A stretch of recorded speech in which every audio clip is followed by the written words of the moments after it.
Here's something worth thinking about as you settle in tonight. Every deep space journey humanity will ever take is a one-way trip. The people who build the ships have always known it.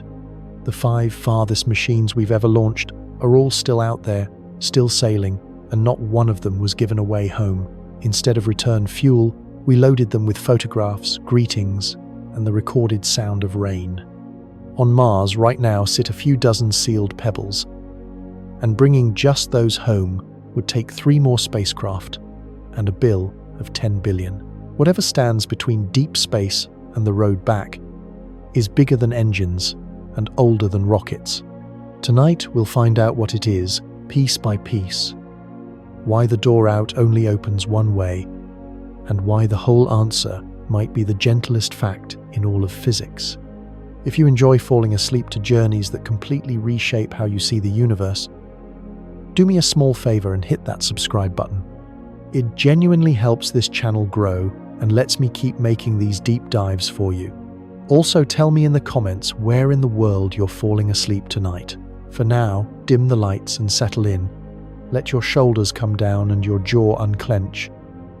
Because tonight, nobody is going anywhere. The covers are heavy, and the only journey left today is the drift into sleep. Have you ever wondered why the mightiest rockets we've ever built are almost nothing but fuel, and what that decides about every voyage they'll fly? Why the moon let us come home, and why that favor is never granted again anywhere deeper? How everything humanity has ever managed to bring back from the true deep would fit together in a single espresso cup. Why stopping out there costs exactly what getting there cost. How one man came home from orbit a fraction of a second younger than the rest of us, and what that becomes at real speed. Why your bones and blood quietly vote against round trips, however warm the bed waiting at home, and the strangest one of all, even if a ship did everything right, all the way out into the deep and all the way home again, why would the place it longs to return to most likely no longer exist? That last one has an answer nobody expects, and the journey to it starts tonight. At the moment the door closes. Let's begin. The moment itself is quieter than you'd think.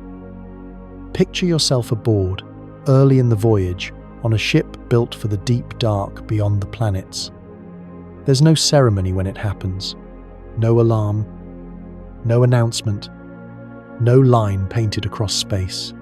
You're sitting at the small rear window, the one that faces backward, watching Earth do what Earth does on every outbound ship, which is shrink. Yesterday, it was a world with weather. This morning it was a blue coin. Tonight it's a bright point among other points, lovely and ordinary, and you have to know exactly where to look. Life aboard in these first weeks has a rhythm built entirely around that shrinking. The ship's days are ordinary, meals and maintenance and the low hum of systems doing their patient work, but everyone aboard carries the same private calendar, and it isn't measured in days. It's measured in the fuel remaining, the number that stands between the ship and the ability to change its mind. The figure is posted nowhere and known by everyone, the way a farming village knows the sky without a forecast. Somebody mentions it at breakfast.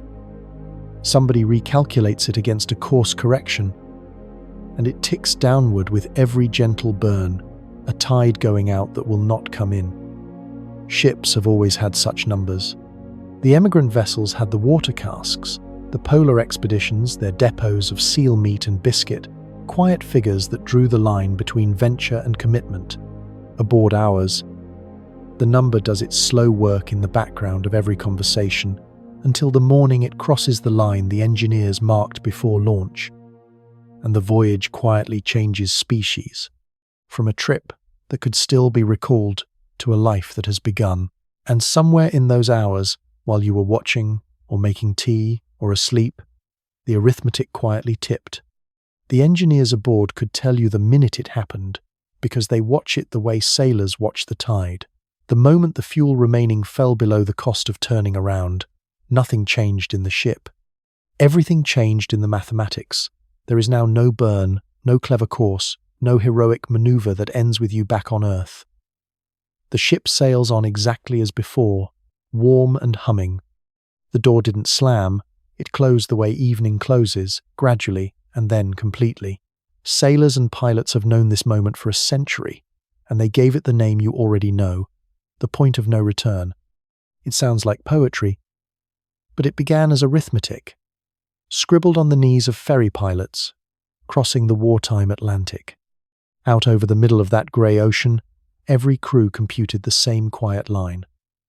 The place where the fuel behind you outweighs the fuel ahead, where turning around stops being an option and the far shore becomes, whatever happens, your only shore. They marked it on their charts.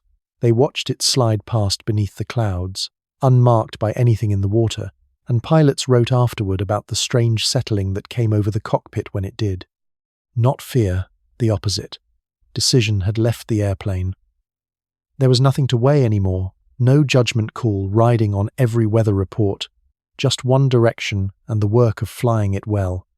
The phrase escaped aviation and became something we say about marriages and mortgages, and the meaning softened, but out on the deep roots it was never a metaphor.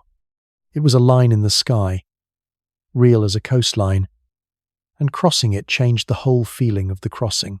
And crews facing years rather than hours do what humans always do with enormous moments, which is domesticate them. We know because we've already sent people to the closest thing Earth has to deep space, and they've told us. Every February, at the science stations scattered across the high ice of Antarctica, the last aircraft of the season lifts off into the pale summer sky, and everyone left behind stands out in the snow to watch it go. For the next 8 months, nothing can reach them. No plane can land in the darkness and cold of the polar winter, not for a broken arm, not for a broken heart, not for anything. The people who stay call themselves winterers, and the departure of that last plane is their point of no return, arriving not by fuel gauge, but by calendar. And here's the detail worth carrying to bed. Almost every station marks it with a party. Music, a shared table, toasts under the long dusk. The winterers will tell you the strange truth that the day the door closes is often the best day of the year, because the waiting is over and the winter, at last, is simply theirs to live. The fear, they say, was all in the doorway. On the far side of it, life gets very calm, very focused, and unexpectedly warm.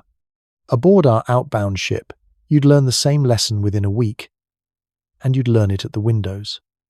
A ship like this has two kinds. The small one at the stern, facing backward, where Earth is shrinking, and the wide one at the bow, facing out into the dark ahead. In the first days, everyone lives at the rear window, which becomes practically a chapel. People drift to it between shifts, quiet, watching the blue point that holds everything, and there's a particular ache in the shoulder blades that comes from standing there too long. Then the door closes, somewhere in the middle of an ordinary afternoon, and over the following weeks something gentle happens that nobody orders and everybody notices. The chapel empties, not from sorrow but from completion. The rear window becomes what it was always going to become, a framed photograph, beloved and finished, glanced at fondly on the way past. And the bow window with its black deep and its sparse far stars quietly becomes the center of the ship. That migration, stern window to bow window, is the whole psychology of deep space in one hallway. It's the same walk the winterers make from the runway back into the warm station, and the same one the emigrants made, as we'll hear later tonight, from the ship's rail down to the new shore. Tonight's journey makes that walk slowly, room by room, and by the end of it, I think you'll find the bow window is the comfortable one. Picture the evening it happens, aboard. Word moves through the ship by dinner. Nobody posting any bulletin. The number crossed its line, and everyone simply knows. In the mess that night, someone plays music, old songs, the kind everyone half remembers. The captain writes one quiet line in the log. Underway, all hands, no harbour astern. Tea gets made. Somebody laughs at something small, and the laugh carries. And here and there, in ones and twos, people drift past the rear window on the way to their bunks and pause and pay the little toll of a long look and walk on. No speeches. The ship hums. The stars hold still. Somewhere a kettle finds its whistle and is lifted off before it wakes anyone. It's the biggest night of the voyage, and it feels, on purpose, like nothing at all. That's how sailors have always crossed their hardest lines, not with trumpets, with routine, the warm machinery of an ordinary evening laid gently over an enormous thing. Keep that evening somewhere handy. Tonight is built exactly like it. And here's the thing to understand about turning around in space, because it's nothing like turning a car. There's no road under you to grip, and no air to lean against. Out here, your speed is a possession. You bought it with burned fuel, and it stays with you, kilometre after kilometre of it, every second, whether you want it or not. To go home, you can't just swing the nose around. The nose is decoration. You'd have to cancel everything you are, burn hard against your own motion, spending fuel to erase speed you already spent fuel to buy, until you're briefly, perfectly still in the middle of nowhere, in the dark. And then you'd have to buy the whole journey again, in reverse, a second mountain of speed pointed at a small blue light. Cancel and rebuild. Pay double. Out here, where there's nothing to push against and nowhere to refill. That's what going back costs in deep space. It was never a direction. It's a second voyage, uphill, that you'd have to have carried from home the whole way, and here's why no ship ever has. It comes down to a cruel little piece of arithmetic worked out, wonderfully, by a deaf schoolteacher in the Russian countryside before airplanes existed. We met him on another of our nights together, dreaming of gardens among the stars. Konstantin Tsiolkovsky also did the colder sums, and one of them rules every rocket that will ever be built. Here it is.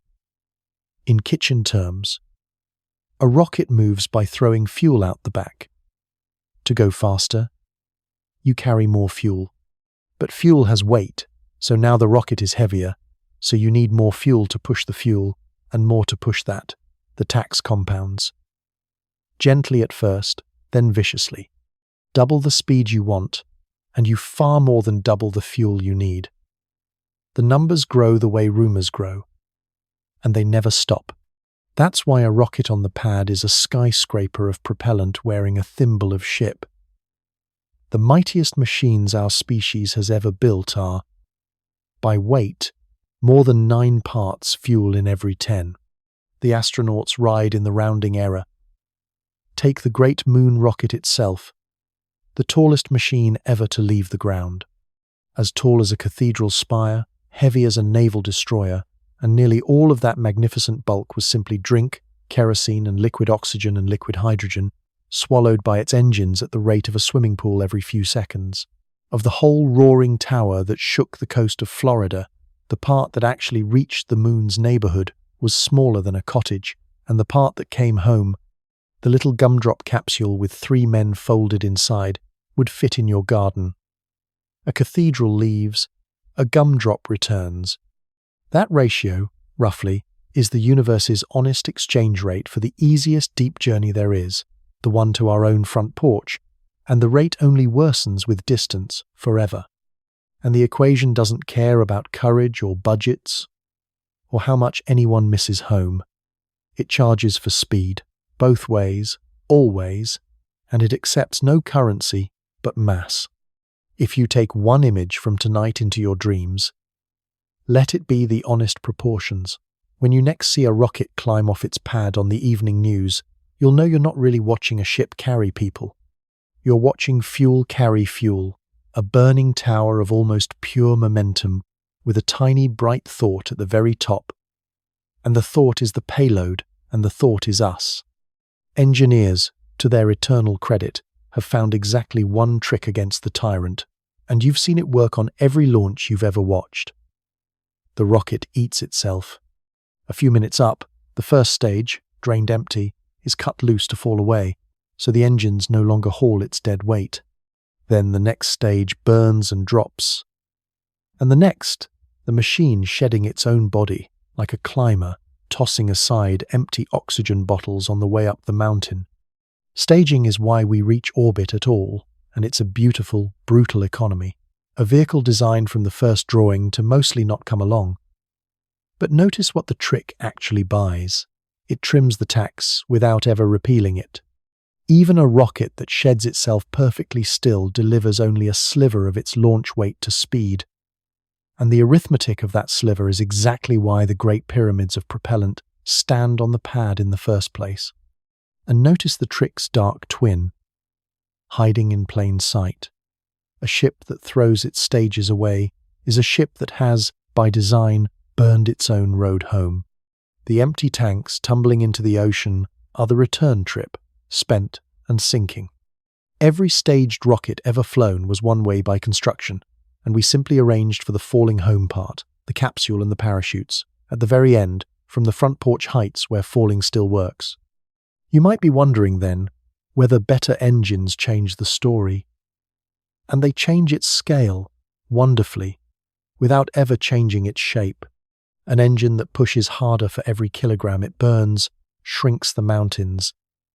And the engines on the drawing boards, the ion drives already flying, the fusion torches we've toured on other nights, shrink them magnificently. But any engine that must carry the thing it throws is still inside the equation, still compounding, still charging double for every dream of home. Follow that logic to its end, and you find the only true exits, and they're lovely. The ways out are pushes that come from outside the ship, fall past a giant world in just the right way, and its gravity will sling you onward. Speed for free, a courtesy of the solar system's own machinery. Or stand a great light on the shore, as we've discussed on another night, and let it press against your sail, engine at home, ship unburdened. Remember that one especially for later tonight. The beam that pushes without being carried is the closest thing to a loophole the universe sells, and later tonight, when we ask it to bring somebody home, it will teach us the evening's sharpest lesson. Now watch what that means for a round trip, because this is where the door swings shut. A one-way voyage pays the tax once. A round trip doesn't pay it twice. It pays it many times over, because the return fuel isn't just fuel, it's cargo.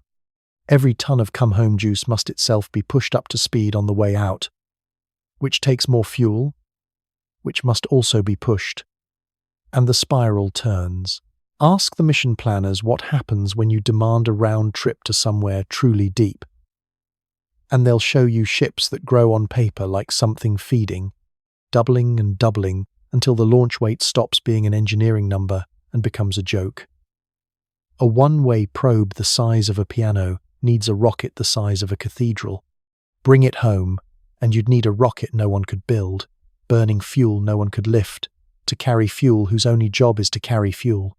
Somewhere in that spiral, every deep space mission ever planned makes the same quiet decision: leave the return behind. Send the ship out clean and light and forever. It's not a sacrifice made in sorrow. It's just the only version of the trip that exists. So how did we ever stand on the moon and come home whistling? Because the moon, bless it, is barely away at all, and the universe handed us a gift there that it never hands out again. Hold your hand up tonight and look at the back of it.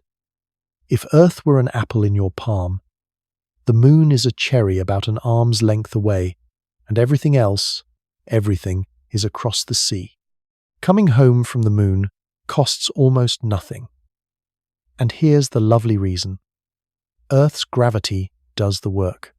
Step off the moon with a modest push, and you don't so much fly home as fall home, downhill the whole way.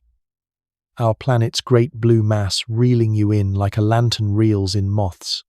The astronauts burned a small engine for a few minutes and then coasted, falling for 3 days, and the ocean caught them. Falling is free. That's the whole secret of the only round trips our species has ever flown. We've never actually come back from anywhere. We've only ever fallen home from the front porch. And the porch, famously, once caught a falling crew in the single most instructive emergency in the history of flight. In the spring of 1970, 3 astronauts were most of the way to the moon when an oxygen tank in their service module burst, crippling the ship in an instant, venting their air glittering into the dark. Apollo 13. You know the story's shape, even if you've never heard the details, the calm voices, the improvised repairs, the whole world leaning toward its radios for 4 days. But tonight, notice the part the films glide past. Notice why rescue was even conceivable. No ship on Earth could reach them, of course. No ship ever can. That lesson holds everywhere. What saved them was where they were. Still on the porch, still deep inside Earth's long gravitational reach. And on a course that had been designed, before launch, with tonight's arithmetic in mind, a free return trajectory, a path that would loop them around the moon and let the 2 great gravities hand them home again like grandparents passing a sleeping child. The moon itself was the rescue ship. They fired their engine only to trim the fall, and then they fell, cold and rationed and magnificent, all the way down to the Pacific. It's remembered as proof that we can save a crew in deep space, and it's closer to the opposite. It's proof of exactly how far the saving reaches. They were 3 days from home in a place where falling still worked. Move that same emergency out past Mars, and the calm voices could have offered nothing but company. The lesson of Apollo 13 isn't that rescue is possible. It's that the porch is real, and it has an edge, and every mission planner alive knows precisely where the falling stops. While we're being honest about motion, here's a small secret that reframes the whole solar system, and it makes a lovely thing to know. In bed, nothing in space is parked, because parking isn't a service the universe offers. Every satellite over your head tonight, every station, every moon is falling right now, continuously, and simply moving sideways fast enough to keep missing the ground. That's all an orbit is. A fall with good aim, and it never pauses. The station astronauts live inside a fall that lasts for decades. The moon is a fall that has lasted 4 billion years. Stop the sideways motion of any of them, even for a moment, and down they'd come. Because stillness isn't merely difficult out there, it isn't on the menu. The universe offers exactly 2 states, falling toward something or coasting away from something, and everything that exists is doing one or the other at enormous speed, forever, which casts tonight's whole subject in its true light. We ask why no one can hold position out in the deep, why no ship can simply wait, why nothing can go back and hover where it used to be. But nothing has ever held position anywhere since the beginning. Your childhood bedroom didn't hold position. It was falling around the sun the entire time, with excellent aim. Going back, even in principle, was never a matter of returning to a place that waits. It would mean catching up to a place that runs. And the places run, all of them, always, at speeds no ship has ever touched. Go deeper. Past the reach of that long blue pull, out where Earth is just another light, and the falling stops working. Nothing out there falls toward home. Every kilometre back must be bought at full price, and the price, as we've seen, compounds. Now, in fairness to the dreamers, there is one loophole, and it's such a good one that it defines the last outpost of the possible. If the return fuel is too heavy to carry, don't carry it. Make it there. It sounds like cheating, and it's actually chemistry. Mars, the perpetual next shore, has an atmosphere, thin and frigid, but real, and that whisper of air is carbon dioxide, which is to say it's carbon and oxygen, which is to say it's the raw makings of rocket propellant for any visitor patient enough to brew it. Land a small chemical plant, feed it Martian air and a pinch of hydrogen, give it power and many quiet months, and it will exhale methane and oxygen into waiting tanks. Fuel, grown on the far shore like a crop. The return ship would land empty and leave full, sidestepping the entire compounding spiral because the come-home juice never had to be pushed out in the first place. This is a real plan, seriously engineered, and it's the reason Mars, alone among all the deep destinations, keeps a plausible round trip on the books. A gas station at the landing site changes everything. The astronauts who someday walk that red ground may genuinely come home, and when they splash down, remember what you learned tonight, that the road back was brewed from alien air by a machine that arrived years ahead of them, humming alone under a butterscotch sky. But watch how quickly the loophole closes behind them, because this is the boundary of tonight's whole map. The trick needs ingredients, and Mars is the last shore that stocks them generously. Go deeper, and the pantry empties. The asteroids are airless. The moons of the giant planets hold water, ice, yes, treasure in principle, but locked at temperatures where machinery aches and cracks, under radiation that chews electronics, in sunlight too feeble to power the brewing, 1/100th of Earth's daylight, and thinner the deeper you go. Every gas station beyond Mars must be built before it can be used, by ships that themselves went out one way, burning what they carried. The infrastructure of return, refineries, depots, beacons, the whole harbour system that could someday make the outer dark a two-way ocean is precisely the thing the generation ships of our other night together would spend centuries becoming. Until someone builds it, the map of the solar system has a modest ring drawn around the Sun, out at about the orbit of Mars, and the ring has a caption nobody ever had to write down. Inside this line, with cleverness, you may come home. Beyond it, you are a voyager. Someday, that caption will move, and it's worth one warm look at how, because it's the happy ending hiding far down this road. Harbours get built. It's what our species does with every wild shore, given time. First a depot, some cache of fuel and spares parked in the cold, placed by a one-way ship that made itself useful forever. Then another, further out. Then, centuries on perhaps, the thing that changes everything. A lighthouse at the far end. A great beam array built around some other star by the settled descendants of a one-way crew, pointed back along the old road, ready to catch an inbound sail and, for the first time in history, push something home. The day that light switches on, the deep stops being an ocean of no return and becomes what every ocean eventually became, a sea with ports on both sides. Nobody alive will see it. It doesn't matter. Every harbour on Earth was built by people who arrived on ships that couldn't go back. And every one of them built the docks anyway. For whoever came next, the one-way age isn't the permanent condition of space travel.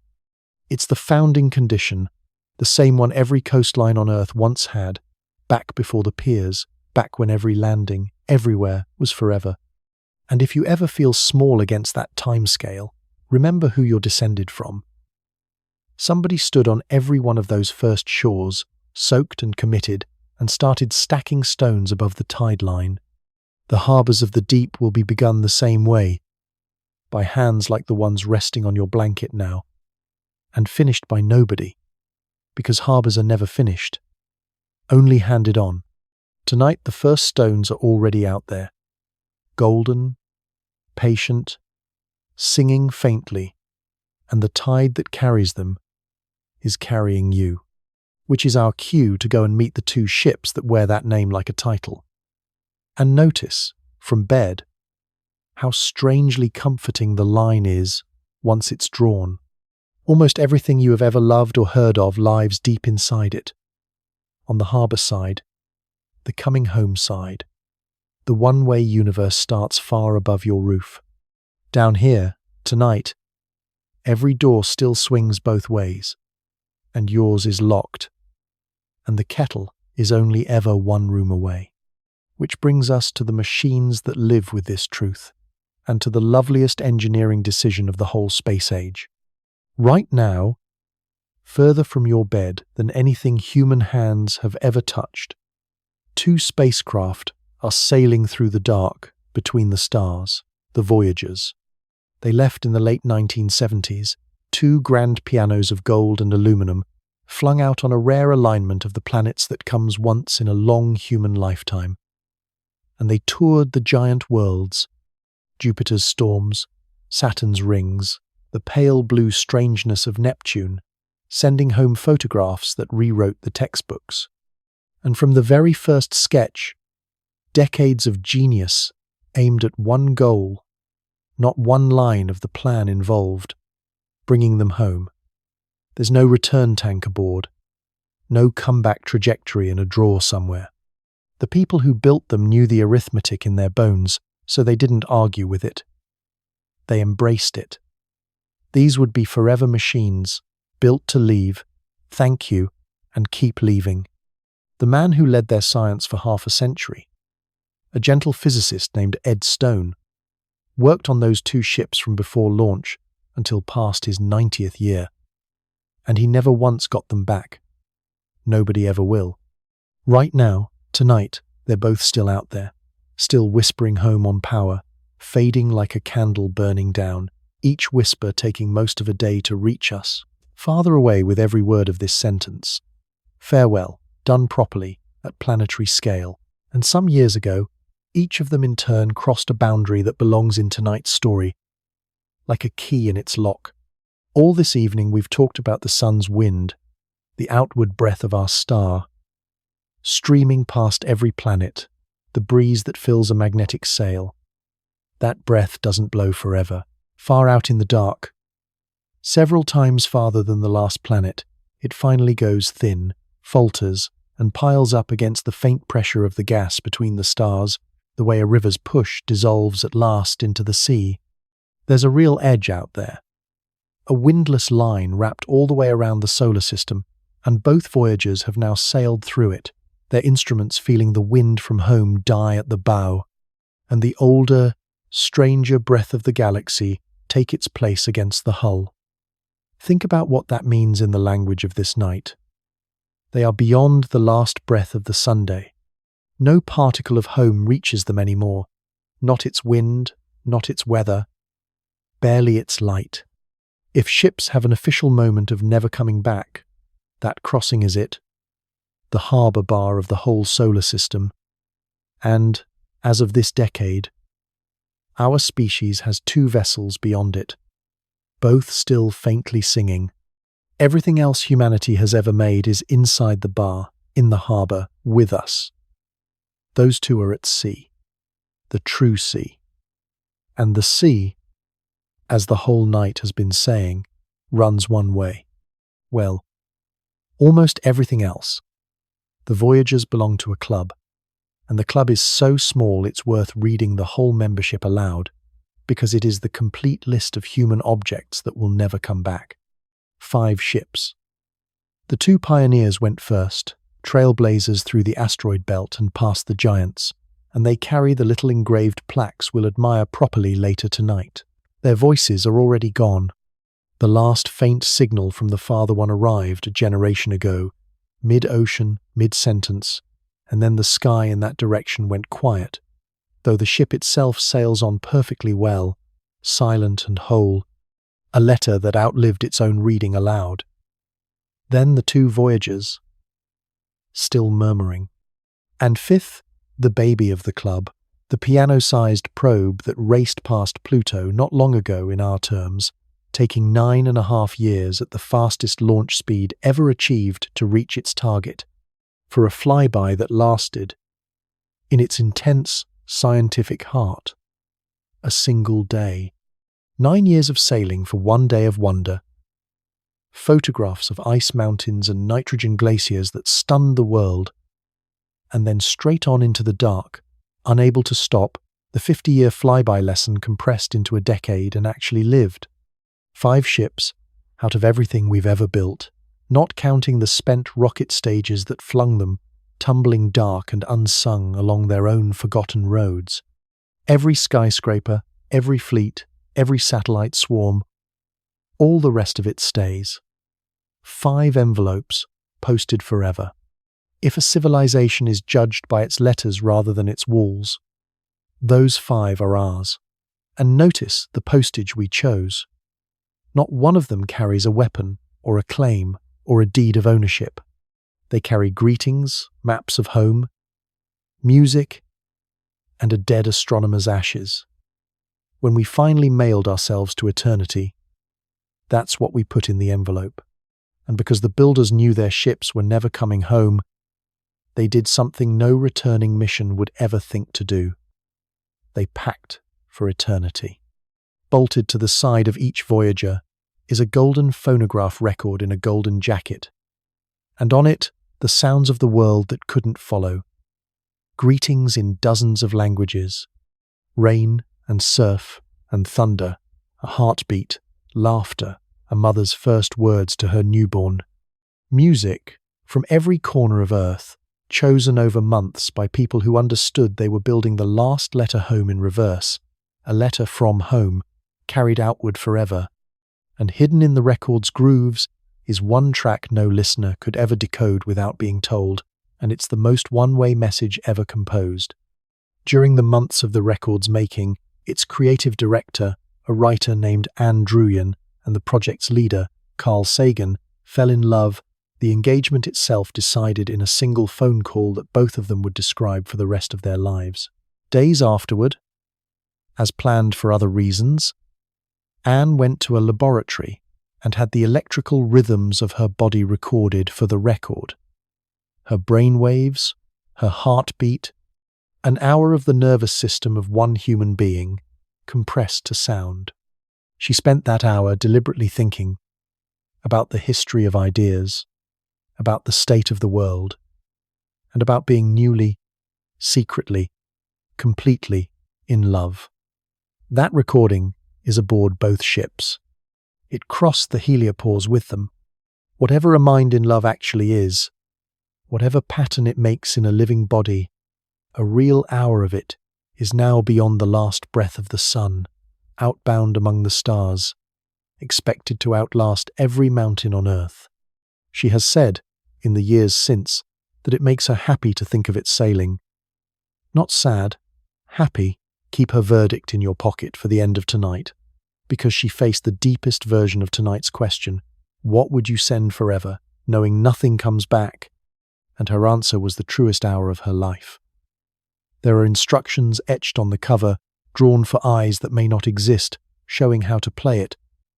The records are expected to outlast the planet that made them. Sit with that gently for a moment. When we finally accepted that nothing sent into the deep would ever return, our response wasn't to hold back. It was to send our voices along. The first true deep space travelers our species ever launched carry no fuel for the road home, and instead they carry the sound of rain. I think that might be the most human trade ever made, and tonight's whole story lives inside it. And a ship that's never coming back can do one more thing no homebound ship would ever think to do. It can turn around, not its engines, just its eyes, and take the picture. In the winter of 1990, with the planet tour finished and the first Voyager climbing up out of the solar system forever, the astronomer Carl Sagan, another voice we've met on other nights, spent years persuading the mission to spend a little of the spacecraft's dwindling attention on something with no scientific value at all.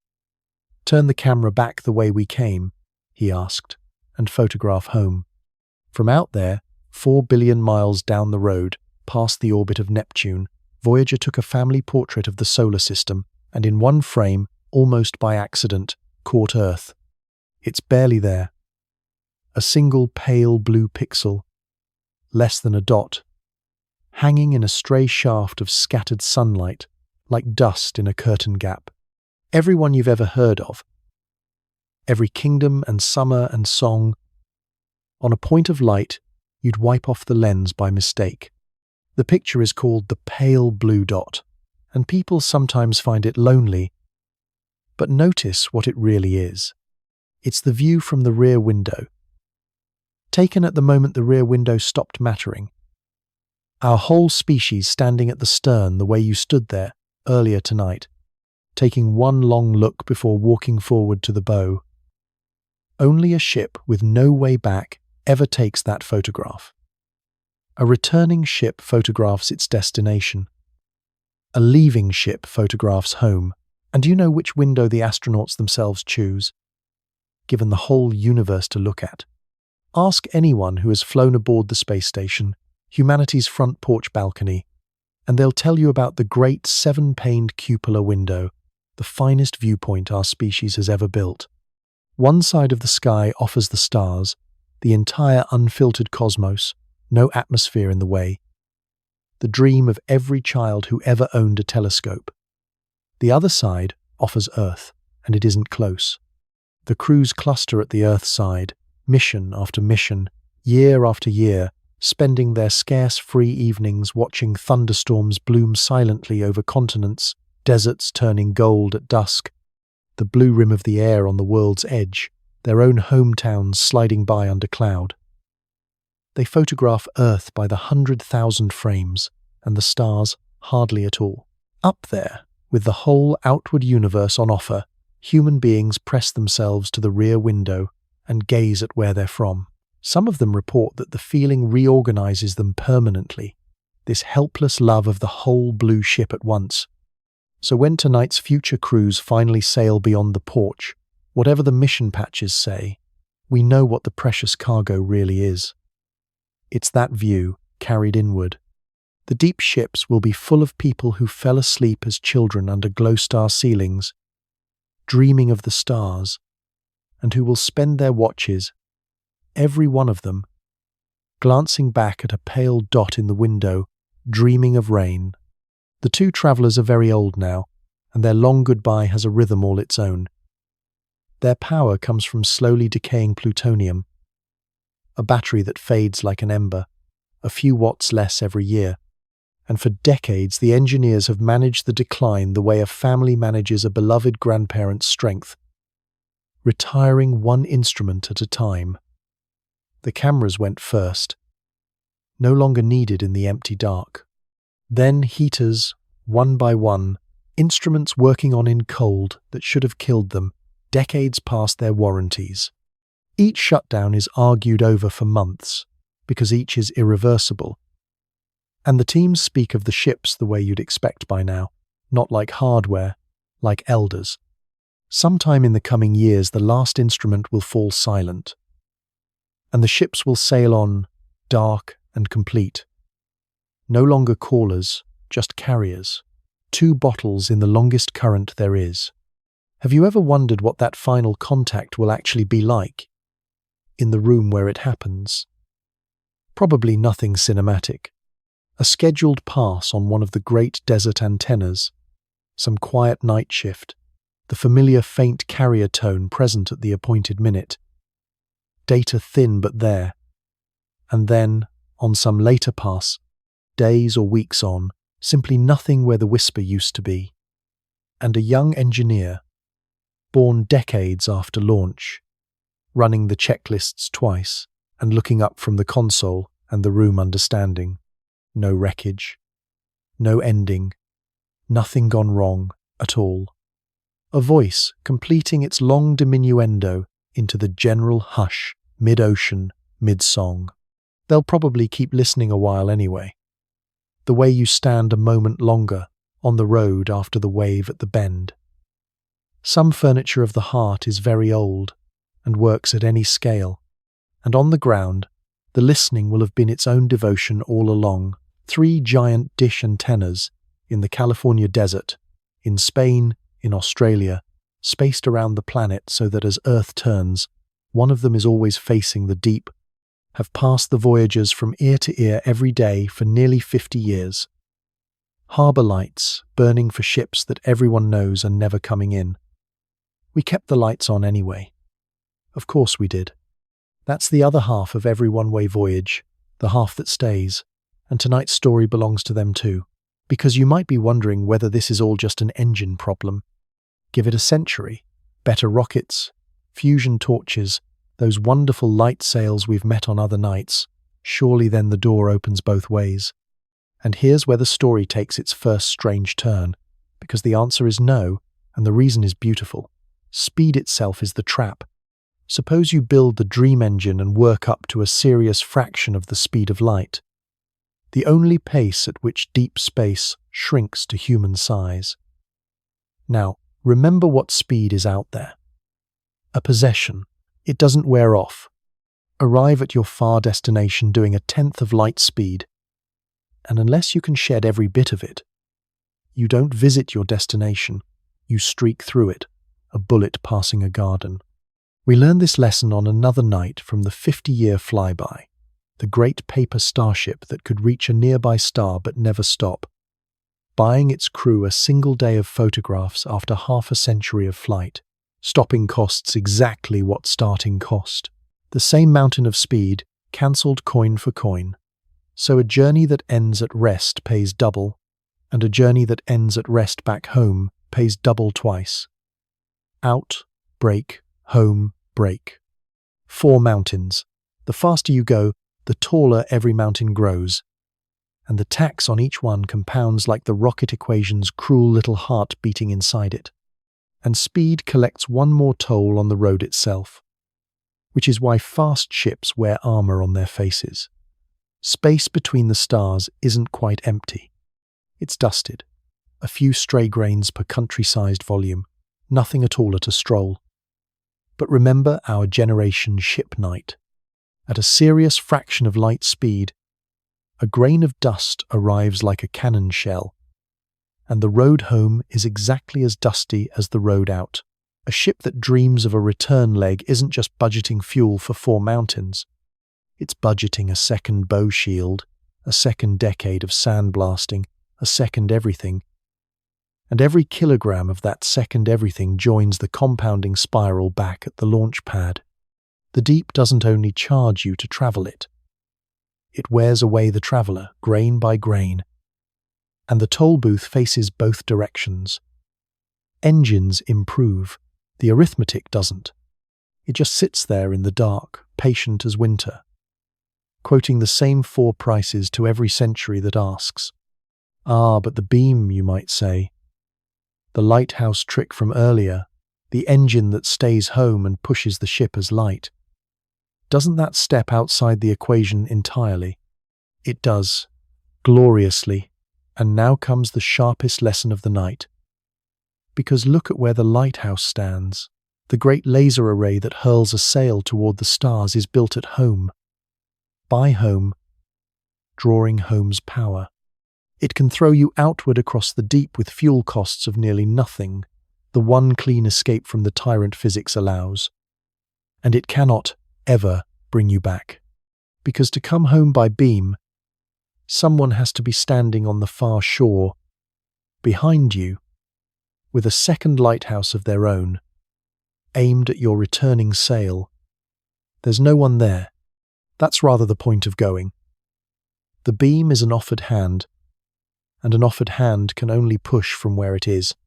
So the single most elegant propulsion our species has ever designed turns out to be one way not by accident, but in its very geometry. You can be thrown. You cannot be thrown back. The first sail ships will leave knowing that with perfect clarity, their road home not too expensive but simply non-existent. Until and unless the far shore, someday, generations on, builds a lighthouse of its own and points it at the old country. Hold that image. A galaxy where the road's home must be built at the far end by the descendants of the people who left. It's not a detour in tonight's story. It may be the actual future of travel between the stars. And breaking, at least, the stars will help with, which makes the asymmetry even more elegant.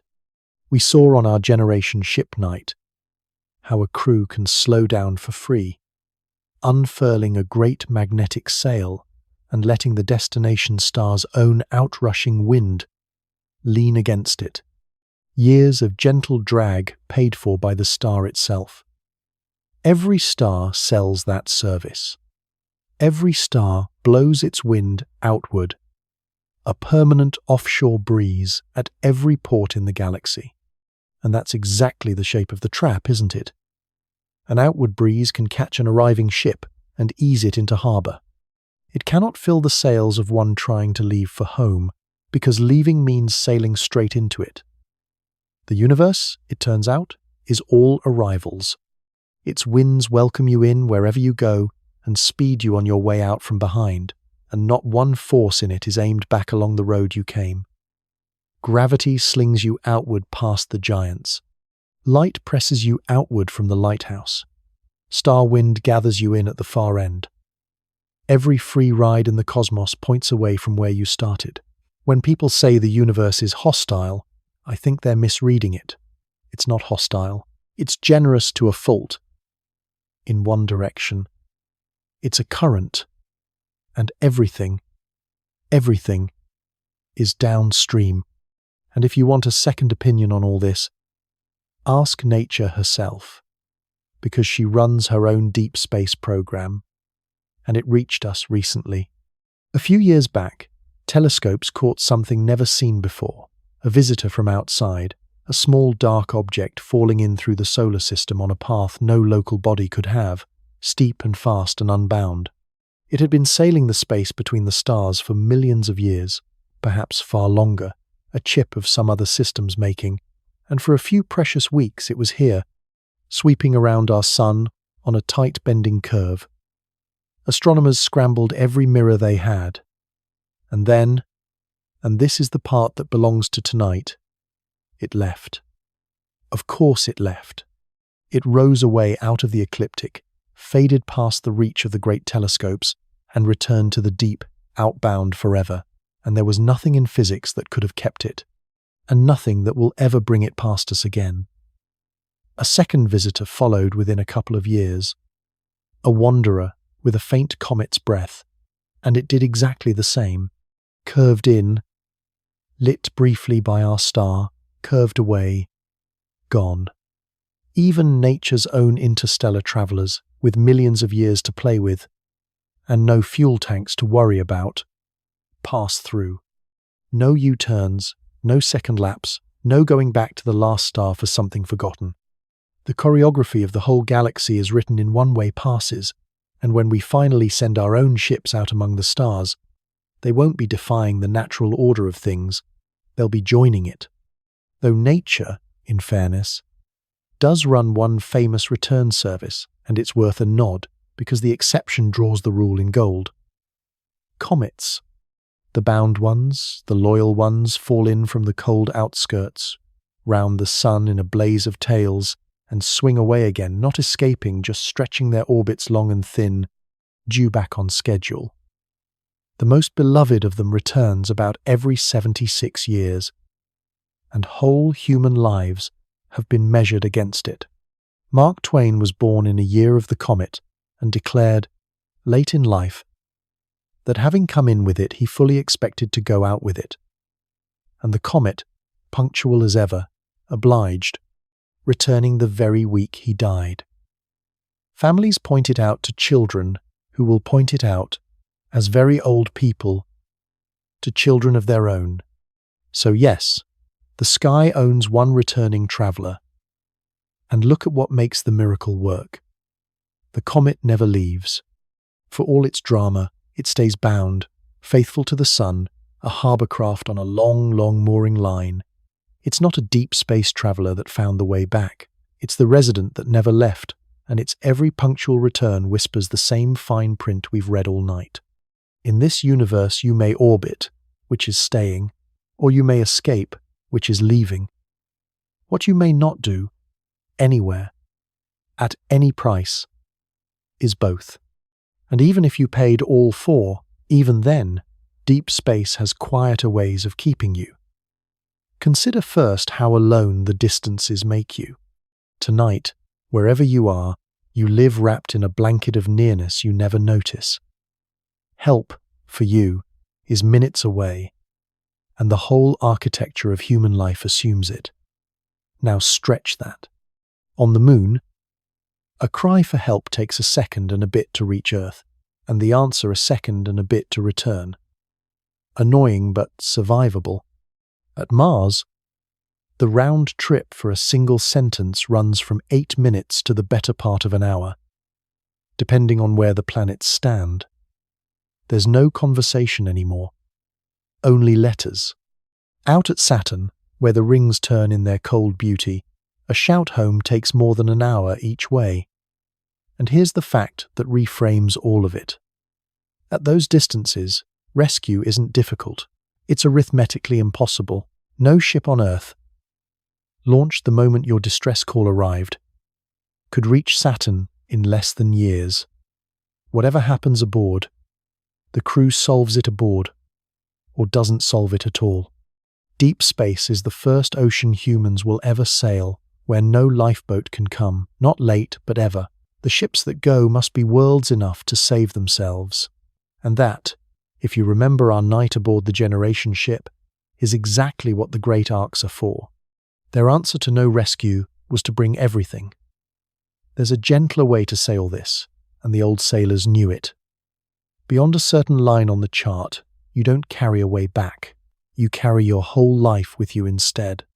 If you want to feel why rescue fails, run the pantry arithmetic, because it's homely and devastating. A rescue ship bound for the outer dark isn't a helicopter. It's a second expedition. It needs the same years of food, the same water walls, the same shielding and spares and patience as the ship it's chasing, plus the speed to close the gap, which, as we now know, costs mountains. By the time such a ship could be provisioned and launched and flown, the emergency it was answering would be years into its own history, solved or sealed or grieved. No agency stocks a spare expedition on the shelf. No agency ever will, for the same reason no village keeps a second village standing by empty. So deep crews are built on a different principle altogether, and it changes who goes. The question stops being, who is excellent, the fighter pilot question, and becomes who contains multitudes. The deep ship needs its doctor, and then it needs the question every planner loses sleep over. Which is what happens the day. The only surgeon aboard is the one on the table. So skills are doubled, tripled, braided across the crew until the org chart stops looking like a team and starts looking like a village. And there it is again, the same shape rising out of the same arithmetic. Push the journey deep enough, and the crew must become a town, the town a world. And we watched that logic bloom into its full green conclusion on another night. Every road in tonight's story runs to the same place. Not back. Bigger. And notice what that means for you, lying in the harbour tonight. You live inside the rescue radius, the small bright bubble where lifeboats work, where a stranger's emergency is minutes from an answer, where no one has to be a village because everyone lives in one. Humans built that bubble, ambulance by ambulance, over centuries, and we so seldom feel it around us. The deep is simply everywhere. The bubble hasn't reached yet. It's not crueler out there, it's just earlier. Then there's the toll the road charges your body, and it's worth knowing because it's so strangely specific. Your body was built by Earth, for Earth, and it keeps Earth's habits even when you leave. Bones, unloaded of weight, quietly thin, the skeleton shedding itself like a tree shedding leaves, 1 or 2% of it gone for every month you float. Muscles soften. The heart, with less to push against, grows a little lazy and rounder. Eyes change shape, subtly, as the fluids of the body drift headward without gravity's downward tug. None of it hurts. All of it adds up. We know because a man named Scott Kelly lived nearly a year aboard the space station, while his identical twin brother, an astronaut himself, stayed on the ground, and doctors studied the two of them like matched instruments, one flown, one kept. The flying twin came home, changed in 100 small measurable ways, most of which faded, some of which lingered. And that was 1 year in the shelter of Earth's magnetic field, with fresh supplies arriving by rocket. Deep space is years without the shelter, years of the thin cosmic rain we've spoken of on other nights ticking through every cell, and the doctors keep career limits on that rain the way lighthouse keepers log storms. A round trip to Mars spends most of a lifetime's allowance in one journey. Deeper trips spend it entirely. and then some. The body, in its patient, wordless way, casts the same vote as the fuel tank. One way, it says, if we're going, we're staying. The radiation deserves its own quiet minute, because it's the strangest of the tolls. Two kinds of weather blow through deep space, and we've met them on other nights. The first is the storm, the occasional furious outburst from the sun, dangerous but forecastable, the kind a crew rides out in a shielded storm cellar at the heart of the ship, gathered snug in the safest room, the way families gather in hallways when sirens sound. Storms pass. The second kind never does. And that's the one that writes the career limits. The thin, eternal drizzle of galactic rays, atomic nuclei from ancient exploded stars, arriving from all directions at nearly light speed, a few passing through your bedroom, and you, this very second, harmless at Earth's floor beneath our deep ocean of air. Out there, unshielded, they tick through everything, steady as a metronome, and no practical wall stops the heaviest of them. Only meters of mass, water and stone, the armor that turns ships into worlds. Flight surgeons track every traveler's lifetime exposure in a ledger, like a bank account that only ever pays out, and the sums are unforgiving. A single Mars round trip spends most of the account. The deep spends all of it. There's no medicine for the ledger, no training regimen against arithmetic. There's only mass, and patience, and the now familiar conclusion. The ships that go deep must be heavy as hills, and ships heavy as hills do not come back. And gravity, the toll we understand best, comes with the tonight's most pleasing prescription, because the cure for missing Earth's pull turns out to be the oldest trick in this channel's toolbox. Spin. Swing the living quarters in a wide, patient circle, and the floor presses up against your feet like home, the bucket trick, the carousel cure, the same gentle physics that gave our generation ship its weight and its weather. But feel what the prescription does to the ship. A spin wide enough to be comfortable, slow enough not to stir the inner ear, needs radius, hundreds of meters of it, and suddenly the sleek dart of the movie posters has become a great turning wheel, or a fat rolling drum, crowned with water walls and storm cellars and hospital decks, and the doubled pantry of a place that expects no rescue. Every requirement tonight has pushed the same direction, have you noticed? The fuel says grow, the distance says grow, the body says grow, and spin, and shield, and stock. Deep space doesn't really refuse to give us round trips. It quotes us the specifications for the only vehicle it will accept, and the specifications, read carefully, describe a small travelling world. The universe will let us sail as far as we like. It just keeps handing back our ticket, with the same correction written in the margin. One way. Party of everyone. If all of this still sounds theoretical, here's the proof, and it's happening right now, in our own decade, at the very nearest deep shore there is. For years, one of the great projects of planetary science has been trying to bring something back from Mars. Not astronauts, not equipment, pebbles.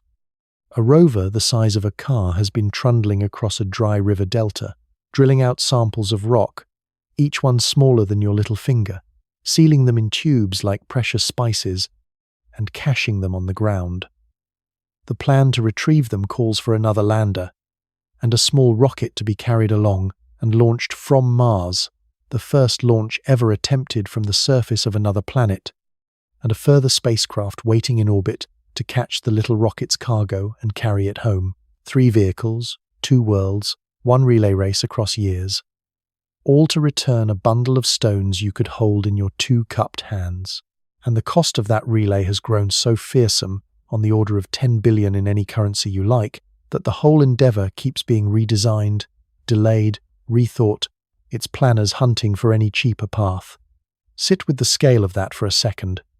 The road back from our next-door neighbour, for cargo lighter than a bag of sugar, strains the treasury of the richest civilization in human history. Nobody involved is doing anything wrong. That's simply what return costs, at the very first rung of deep space, for freight that doesn't breathe. Now imagine the return ticket for something that does. The pebbles are the message, and every mission planner on Earth has read it. Outbound is science. Homebound is a pyramid. It's worth lingering over those little tubes, because they're the most patient travelers in this whole night.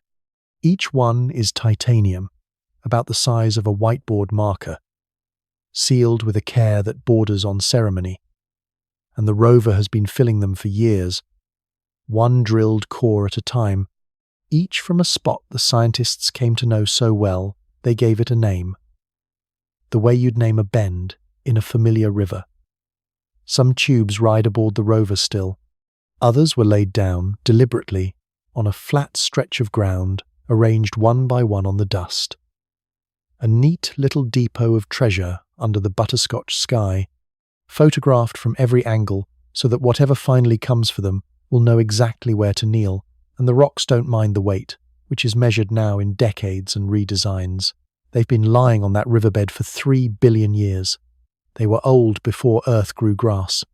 Whether the ride home comes in this decade, or the next, or from some program not yet named, the pebbles will be there, sealed and patient, humanity's first outbound luggage waiting at the world's furthest bus stop, the clearest picture anywhere of what return actually is in deep space. Not a door you walk back through, a national project aimed at a handful of gravel. And why move heaven and earth for gravel? Because of what waits for it here. And this part is lovely. On Earth, there are laboratory instruments the size of buildings, machines no rover could ever carry, that can read a grain of dust the way a scholar reads a manuscript by lamplight, atom by atom, isotope by isotope, teasing out the age of the water that once wetted it and the chemistry of the air above that vanished river. A returned gram is worth 1,000 landed instruments. That's the whole paradox of the road home in one sentence. The science of return is priceless, and the price of return is everything. And so the grown-ups of 2 space agencies have spent years locked in rooms trying to reconcile those 2 sentences for a payload lighter than a loaf of bread. Whenever you hear someone breezily describe the ships that will someday carry colonists home from the deep for holidays, think of the tubes in the dust and the buildings full of instruments waiting decades for them, and the 10 billion gap between. The universe posts its prices in plain sight. We just keep hoping we've misread the sign. Would you like to know the running total, by the way? The complete inventory of everything humanity has ever brought back from beyond the moon? Because it exists, and you could hold all of it in your kitchen. A few thousand grains of comet dust, caught in a foam paddle by a little probe that swung past a comet's head and parachuted its treasure into the Utah desert. 2 precious pinches of asteroid, one gathered by a wounded Japanese spacecraft that limped home years late with its capsule scorched, a mission so against the odds they made feature films about it. And a second, richer scoop returned more recently, black grains that labs are still portioning out like saffron, a canister of solar wind atoms, thinner than breath. That's the manifest. Every returned sample from the true deep, the entire haul of the space age, would fit together in a single espresso cup, and each grain of it cost more than its weight in cut diamonds, and the scientists will tell you, without a flicker of doubt, that every grain was worth it. Meanwhile, the moon rocks. From the porch, where falling is free, fill vaults, hundreds of kilograms of them, enough to tile a bathroom, a teaspoon versus a vault. There, in 2 pantry measures, is the entire geography of return, the whole difference between the harbour and the sea, and nobody who holds those numbers side by side ever again asks why the deep ships won't be coming home. The universe answered in grams. And now we go deeper, because so far the door has been held shut by fuel and money and flesh. and you could be forgiven for thinking those are all just problems, and problems have solutions. So let's suppose they're all solved. The perfect ship, the perfect engine, a crew of iron, deep space still keeps you. And this next way is the strangest, because the thing it takes from you isn't distance. It's time. To feel it, you need to meet the most time-traveled human being who has ever lived. And I promise you his story fits this night.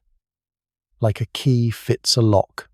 He was a Soviet cosmonaut and engineer named Sergei Krikalev, a quiet, methodical man, one of the finest to ever fly. Across his career, he spent more than 2 years of his life in orbit, circling the planet at 8 kilometers every second. And Einstein's arithmetic, which will unfold gently in a moment, says that motion does something real to time. Moving clocks run slow. Not seem slow. Run slow. Every second Krikalev spent at orbital speed, his body, his watch, his very cells ticked a whisper more slowly than yours and mine down here. Add up his whole career, and the man came home a fraction of a second younger than he would have been if he'd stayed on the ground, a 50th of a second roughly. He is, by that measure, the greatest time traveller our species has produced, arriving in his own future by 2/100ths of a second, and the fact that the number is tiny should comfort nobody, because the number is tiny only because his speed was tiny. The effect is as real as rain, and it grows without limit. But Krikalev's story holds a second lesson, better than the physics, and history arranged it almost too perfectly. In the spring of 1991, he launched to the space station Mir as a citizen of the Soviet Union, a country of 15 republics and 11 time zones, the country whose flag was painted on his rocket. His mission was extended, then extended again, politics and budgets churning far below while he circled, patient, doing his work. He was up there for 10 months, and while he was up there, the country that launched him ceased to exist. Not lost to war, not changed its borders, dissolved. The flag came down, the maps were redrawn, even his home city changed its name from Leningrad back to St. Petersburg. When he finally landed, in a capsule stamped with the emblem of a vanished nation, onto the snows of the winter steppe, journalists called him the last citizen of the Soviet Union. He had followed every rule of the voyage. He went out. He came back. Flawless. And the place he left was not there anymore. Hold on to him, because he's tonight's whole story in one man. You can return to the coordinates. Nobody, ever, has returned to the place. The place doesn't wait. And what happened to Krikalev by accident, slowly, at the gentle speeds of Earth orbit, is exactly what deep space does on purpose, enormously, to anyone who goes fast enough to matter. And I want you to know what Krikalev did next, because it's the best possible answer to his own story. He went back up, again and again. He flew aboard the American shuttle as the first cosmonaut ever to do so, in the strange thawed years after the flags changed, and when the nations that had aimed missiles at each other for a lifetime began bolting a space station together as partners. The very first crew to move in and turn on the lights included, of course, Sergei Krikalev. The man who had lost his country to time didn't retreat to solid ground and hold what remained. He seems to have understood, earlier and more calmly than almost anyone, the lesson tonight has been walking toward, that the ground is not actually solid, that no country and no kitchen holds still, that the choice was never between going and keeping things as they are, because nothing stays as it is, anywhere, ever.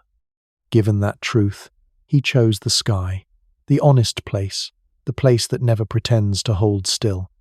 There's a photograph of him floating in the brand new station, grinning, a man completely at home, and I'd argue no one in history had better earned the right to that particular smile.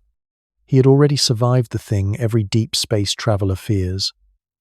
The world he left had vanished while he was away, and it turned out to be survivable, even generative, even, in the long run, good.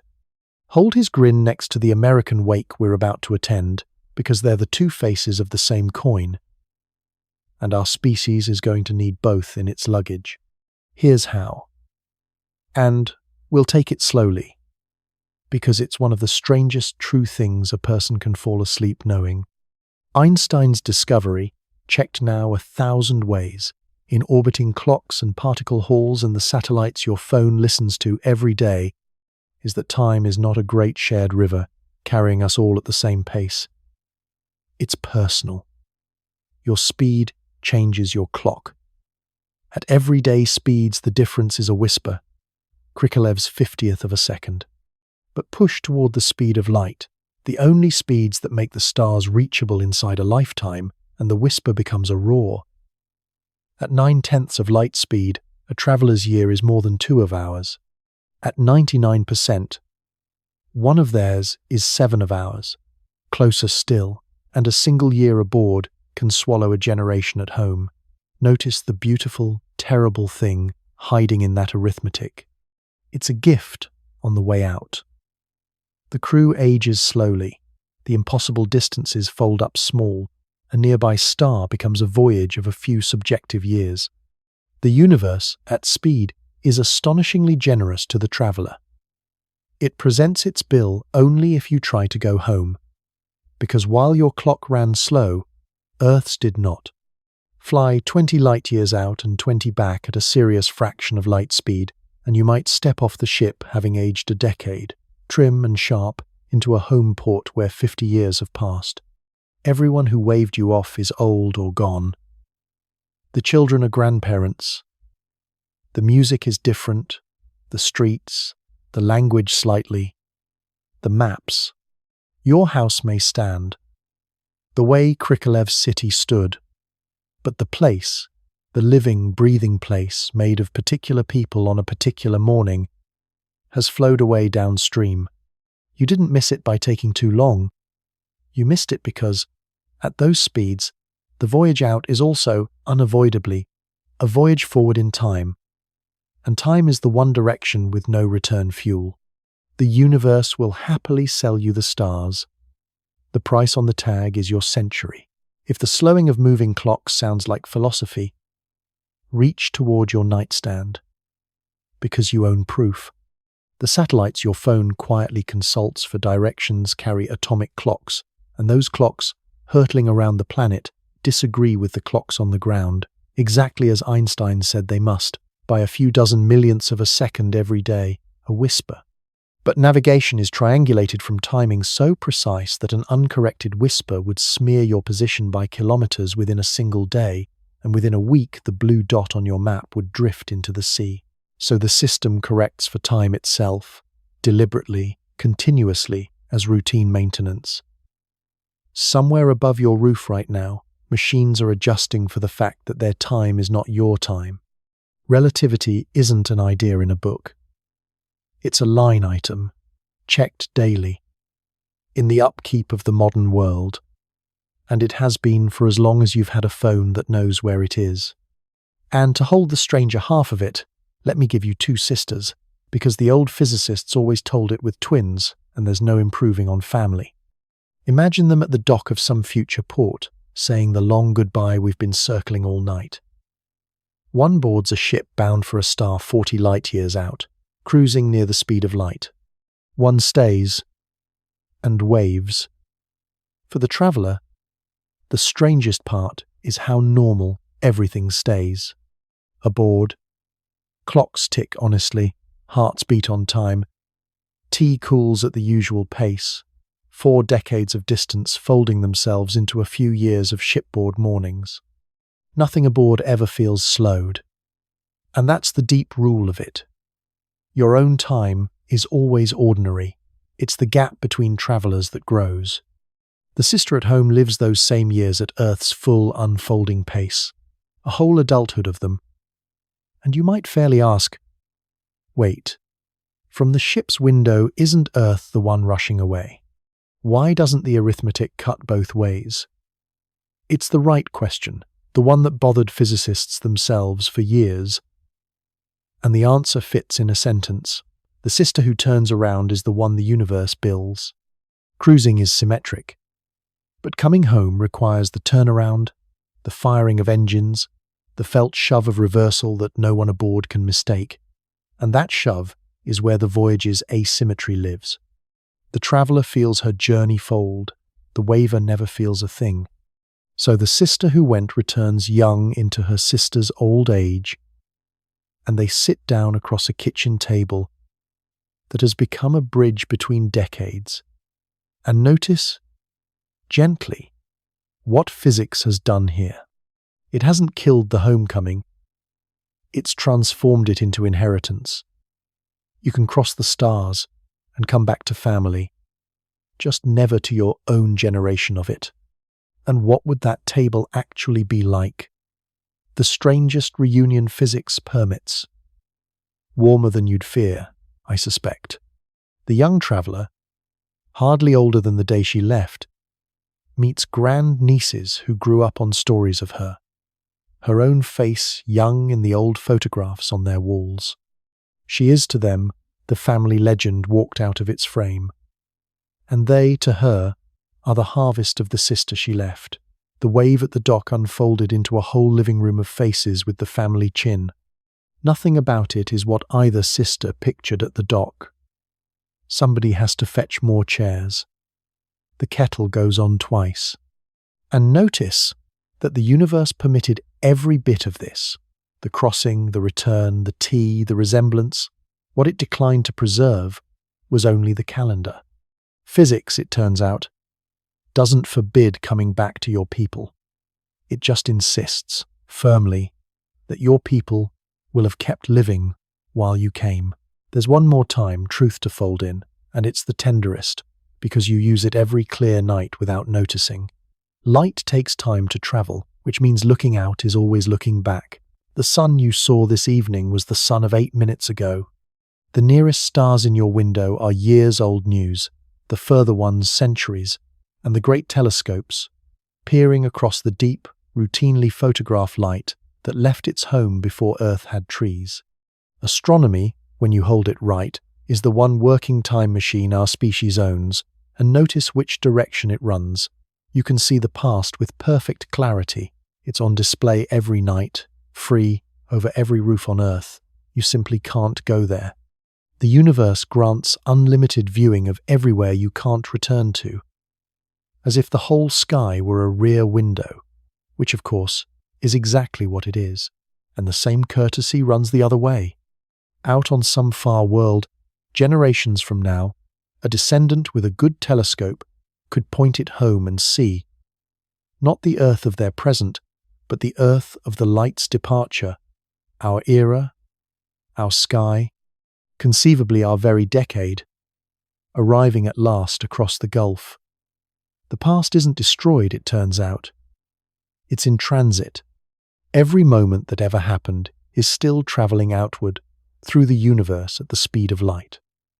A sphere of departed evenings expanding forever, and somewhere in that sphere is tonight. This room, you settling deeper under the covers. Already outbound, already becoming Starlight's cargo, already, in the gentlest possible sense, on your way to the stars. And with that, let go of one more phrase the deep quietly dissolves, the words meanwhile. Back home. Aboard a truly fast ship, the question what's happening on Earth right now stops having an answer. Not because nobody knows, but because right now stops stretching that far. Simultaneity, the physicists found, is local. Across light years, at high speeds, there is no universal now ticking everywhere at once, no cosmic clock wall. Just each traveller's own honest present, as near and real as the walls of this room, and messages crossing between travellers at light's patient pace.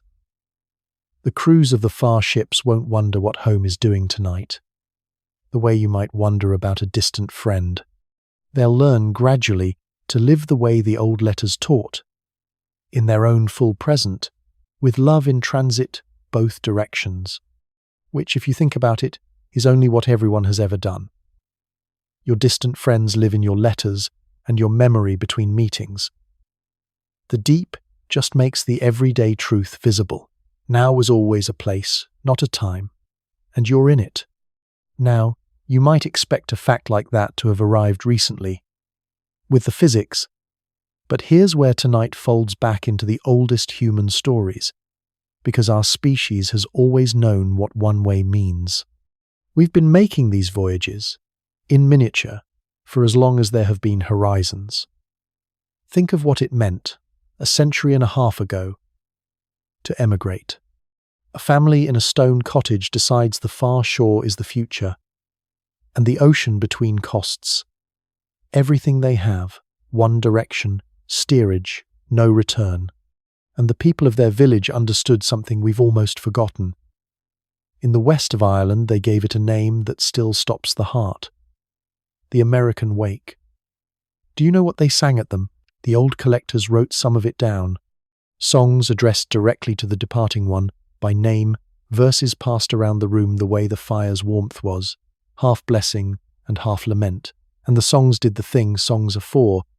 They said the unsayable on everyone's behalf. And in the morning came the walk.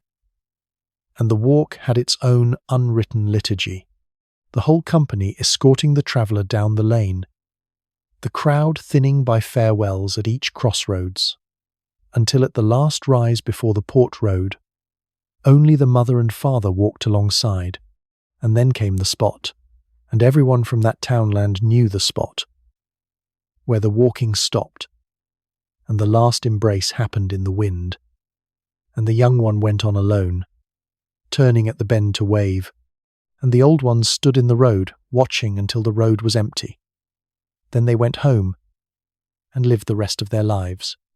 It's as close as our species has ever come to rehearsing the launch gantry, and they rehearsed it in wool coats, with a fiddle, for 100 years. The night before departure, the neighbours gathered in the cottage the way they gathered for a death, because that's what it was, in every practical sense. Songs, stories, tears, the departing ones sitting up all night among everyone they had ever known, and at dawn they walked to the crossroads or the quay, and the village walked with them part way, and then stopped and watched them out of sight. Wakes are for people who are gone. Everyone at an American wake knew the traveller wasn't dying, and held one for them anyway, because the truth was near enough. Letters would come, thin and precious, months apart, full of a world nobody at home could picture, and with them, when fortune allowed, the folded banknotes, the remittances, the emigrant's tithe, wages from the far shore sent backward along the road the sender could never take again, money that put roofs on cottages and shoes on younger siblings and, often enough, bought the next child's ticket out. Whole villages were kept afloat for generations by people who would never see them again. Hold that pattern up to tonight's light, and look at it. The traveller cannot return, so the traveller sends value backward instead. Care flowing home along the message channel. The only channel there is. It's precisely what the deep ships will do, beaming their science and their songs and their hard-won maps back down the years to an Earth they'll never revisit. The knowledge remittances of the interstellar age. The one-way road has never once meant the end of giving. It just means the gifts must travel light. But the person, the voice at the hearth, the face at the window, was gone the way the dead are gone, present afterward only in words and memory. Millions of departures happened exactly like that. It's how half the world's family trees came to span oceans. And before the leaving, there was almost always the photograph, and it's tonight's whole habit of keepsakes in embryo. Families who had never in their lives afforded a portrait would find the money in the emigration year, everyone scrubbed and Sunday dressed, arranged stiff and solemn in the photographer's parlour, because the picture wasn't a luxury. It was equipment. One copy sailed in the traveller's coat. One stayed on the cottage mantel, where it would stand for 50 years, dusted daily, the departed one forever young beside the fire, while their real face aged an ocean away.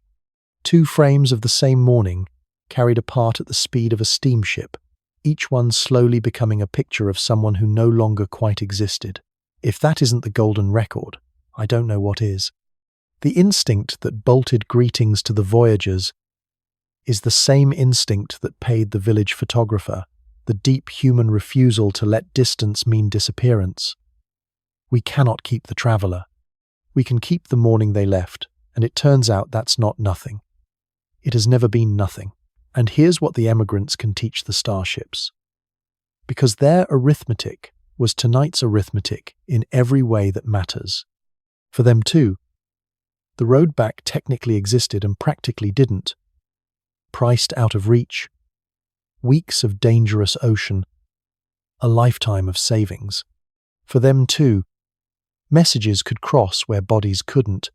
Letters then, radio waves now. Love compressed into a form light enough to make the trip. And for them too, the point of the voyage was never return. Nobody boarded those ships to come back. They boarded to become the far shore, to build the house their grandchildren would call the old family place. Ask the descendants today, and the one-way ticket reads not as tragedy but as founding. The going was the gift, purchased with the grief of a single generation, the one that stood at both ends of the goodbye. That's the human ledger of every deep departure ever made, and it will be the ledger of the first ships to leave the Sunday. Some evening, on some future world or some great slow arc, a family will gather for the departure of people they love, and it will be an American wake with the ocean swapped for the dark between stars. And they'll know, the way that village knew, that grief and hope can hold hands all night in the same small room. Our species has rehearsed deep space for centuries. We rehearsed it at kitchen tables, by candlelight, singing, and the crossing itself, for most of them, was a rehearsal of the deep ship too, in ways that would make tonight's mission planners nod. Steerage, the cheap decks below the waterline, was a sealed world of bunks and shared pots and strangers becoming villages, weeks of enclosed life on rationed water, running on exactly the resources carried aboard at the dock. People sold everything to buy the passage. The way a civilization would sell everything to build an ark. Because the ticket wasn't transportation, it was transformation. A one-time conversion of an old life into a new one. And when the letters finally crossed back, and here's the finest part, they crossed slowly enough to teach the writers a special kind of patience. A mother in a stone cottage and a daughter in a far city would carry on a conversation with 6 or 8 weeks between question and answer. And you can read those letters today in archives and see them learning the art every deep space family will need. They stopped writing to the person who would receive the letter. They started writing to the person that person would have become by the time it arrived. News chosen to still be news in 2 months. Questions that could wait for their answers. Love phrased to keep. It's precisely how a crew at Saturn will talk with Earth across the hour-long delays, and precisely how the ark families of our other night together would speak with a home world drifting years of light behind them.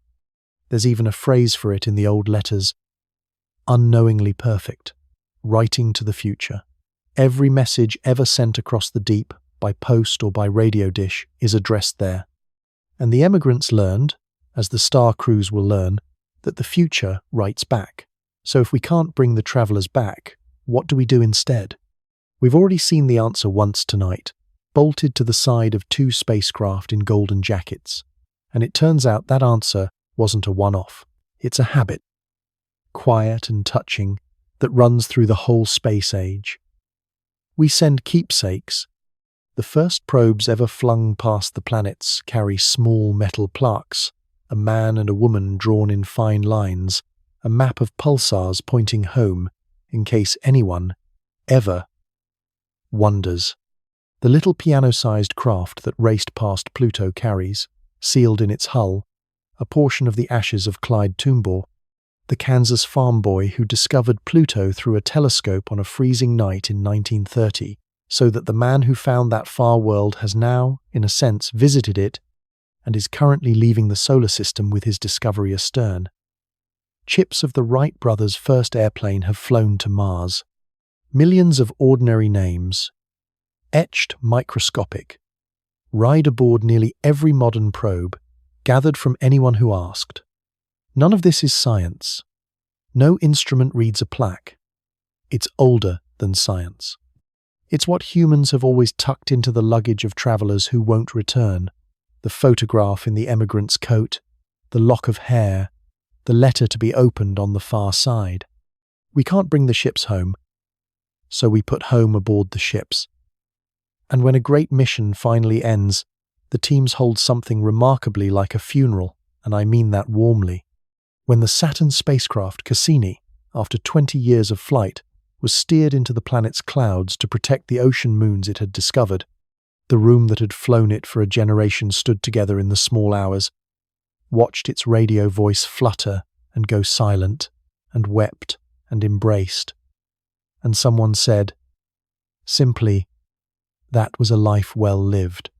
Engineers, saying goodbye to a machine, with full hearts, because the machine had carried their years and could not come back. There is no returning from the deep. There is, it turns out, a very human way of going anyway. And in the middle of all these grand gestures, don't miss the small one, because it may include you. For years now, before nearly every major launch, the agencies have quietly opened a page where anyone on Earth could add their name to the manifest, and millions upon millions of people have. The names are etched microscopically onto small chips, whole phone books of humanity in a fleck of silicon, and bolted to the spacecraft. There are chips like that on Mars right now, riding the rovers through the red dust with the names of schoolchildren who are adults today. There's one spiraling around the sun aboard the probe that touched its atmosphere. There are names bound for moons of ice. If you've ever, on some idle evening years ago, typed your name into one of those pages, then hear this properly tonight. Part of your presence in this universe, small, official, spelled correctly, is already in deep space, already outbound, already never coming back, and you have lost exactly nothing by it. That's the whole night in a grain of silicon.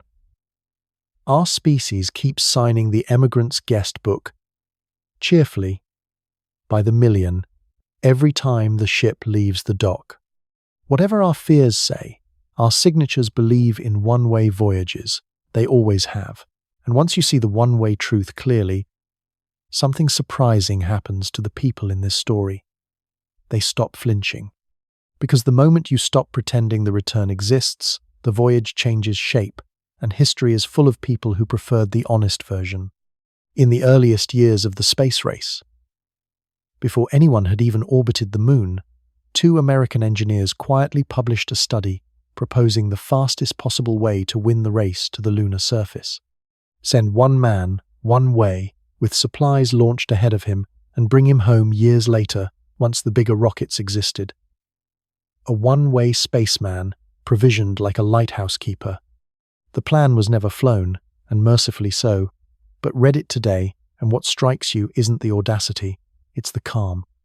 The authors had simply done tonight's arithmetic early, and found, as everyone finds, that the return is the expensive half, the heavy half, the half that keeps you grounded.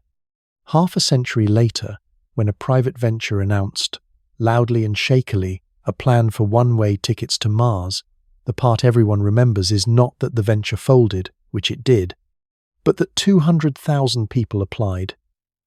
Teachers, nurses, engineers, grandmothers, interviewed. They said versions of the same thing. I know it's one way. That's not the obstacle, that's the offer. Read through their application essays, the ones made public, and what strikes you is how little they resemble bravado and how much they resemble wedding vows. People wrote about wanting their one life to be spent rather than kept, about the window each evening, and what it would mean to watch Earth rise small and blue over another world's hills, and know their being there meant something. More than one wrote, in nearly the same words, that everyone is on a one-way journey anyway, and the only real choice is the scenery. You can question the venture, and history did. The applicants, though, were answering an older call than any company. Somewhere in every crowd, in every century, there are people already packed. A chance to matter somewhere new, traded at the fair price, which is everywhere old. You don't have to share the feeling to recognize it.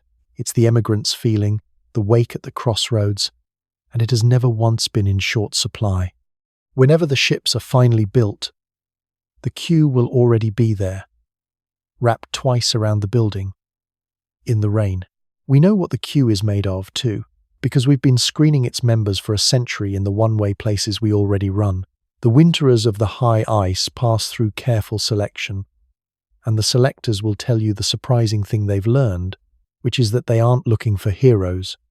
Heroism is a sprint, and the winter is the opposite of a sprint.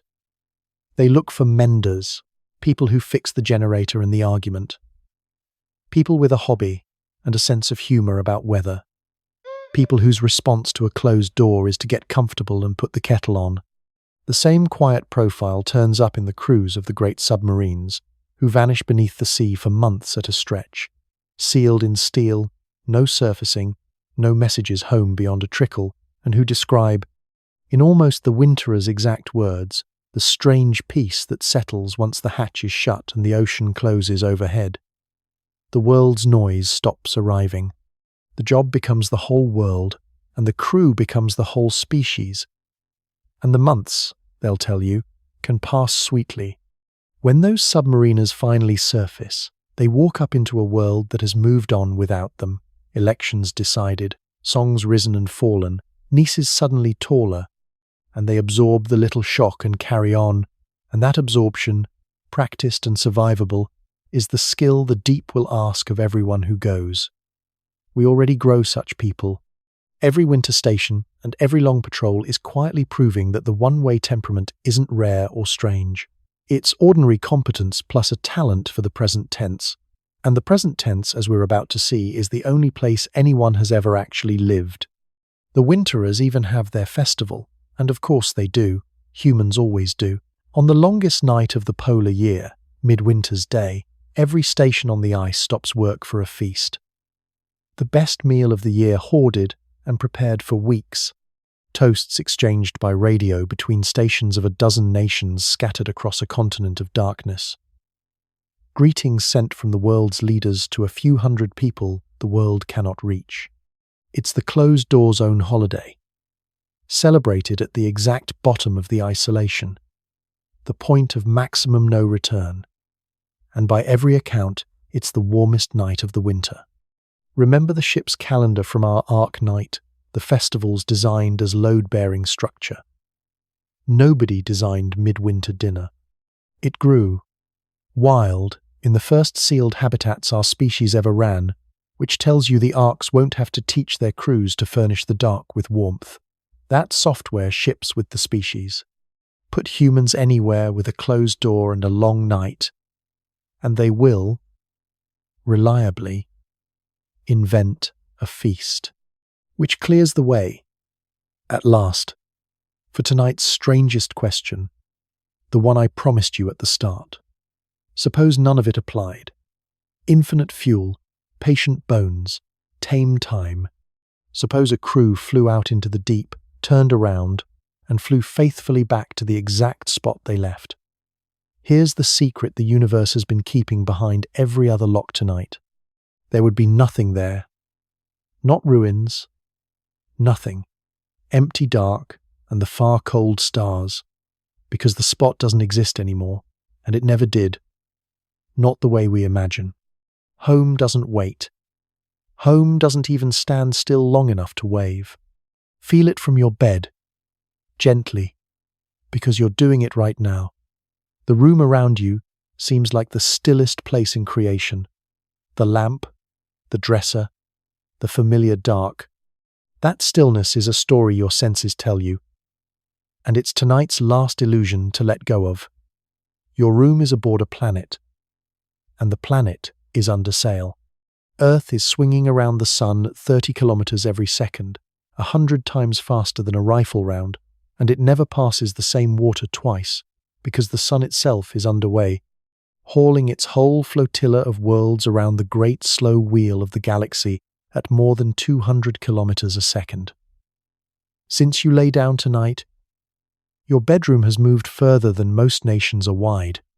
Since your last birthday, it has crossed a distance no probe we've ever launched will match in centuries of flight.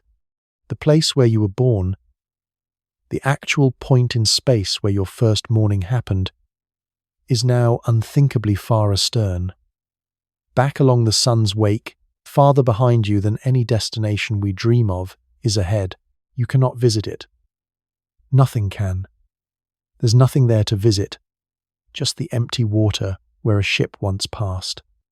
The galaxy doesn't offer anywhere to stand still. There are no anchorages, no harbours with bollards, no fixed points at all. Every world, every star, every atom is underway, and always has been. Let the scale of the voyage sink in slowly, because your ship keeps a log worth reading. One full lap of the galaxy takes the sun about 250 million years, a span so wide that the whole story of complex life fits inside a single circuit. The last time our flotilla passed this part of the Great Wheel, the continents were gathered into one, and the first dinosaurs were small and new and underfoot. Everything since, the whole rise and reign and fall of them, the flowers inventing themselves, the grasses, the ice ages, every human ever, has happened aboard one single lap, and the road itself has texture. The sun doesn't sail a flat circle but porpoises gently as it goes, bobbing slowly up through the bright plane of the galaxy and back down, a dolphin motion tens of millions of years per rise and fall, so that the skies our deep ancestors lived under were measurably different skies, tilted differently against the galaxy's glowing river. Out here, addresses are dates. To say where the Earth is, you must say when, because the place called here is being repainted continuously, and nothing keeps the old coats. Astronomers can compute, roughly, where in the galaxy the sun was when the dinosaurs fell, when the first fire was tended, when you were born. Nothing can visit any of those places. They're not places anymore. They're entries in the log, wake behind the ship, and the ship, as ships must, sails on. Right now then, one small practice worth trying as the night deepens. Feel the bed hold you. Feel the room hold the bed. That's real. That's the deck of the ship. Now, say quietly to yourself the truest address you have. Not the street, not the town. Here, aboard, now, underway. Every human who ever lived had exactly that address and no other. Kings had it. The emigrants had it. Krikalev had it. Up there, while the maps changed, the sisters at their table will have it.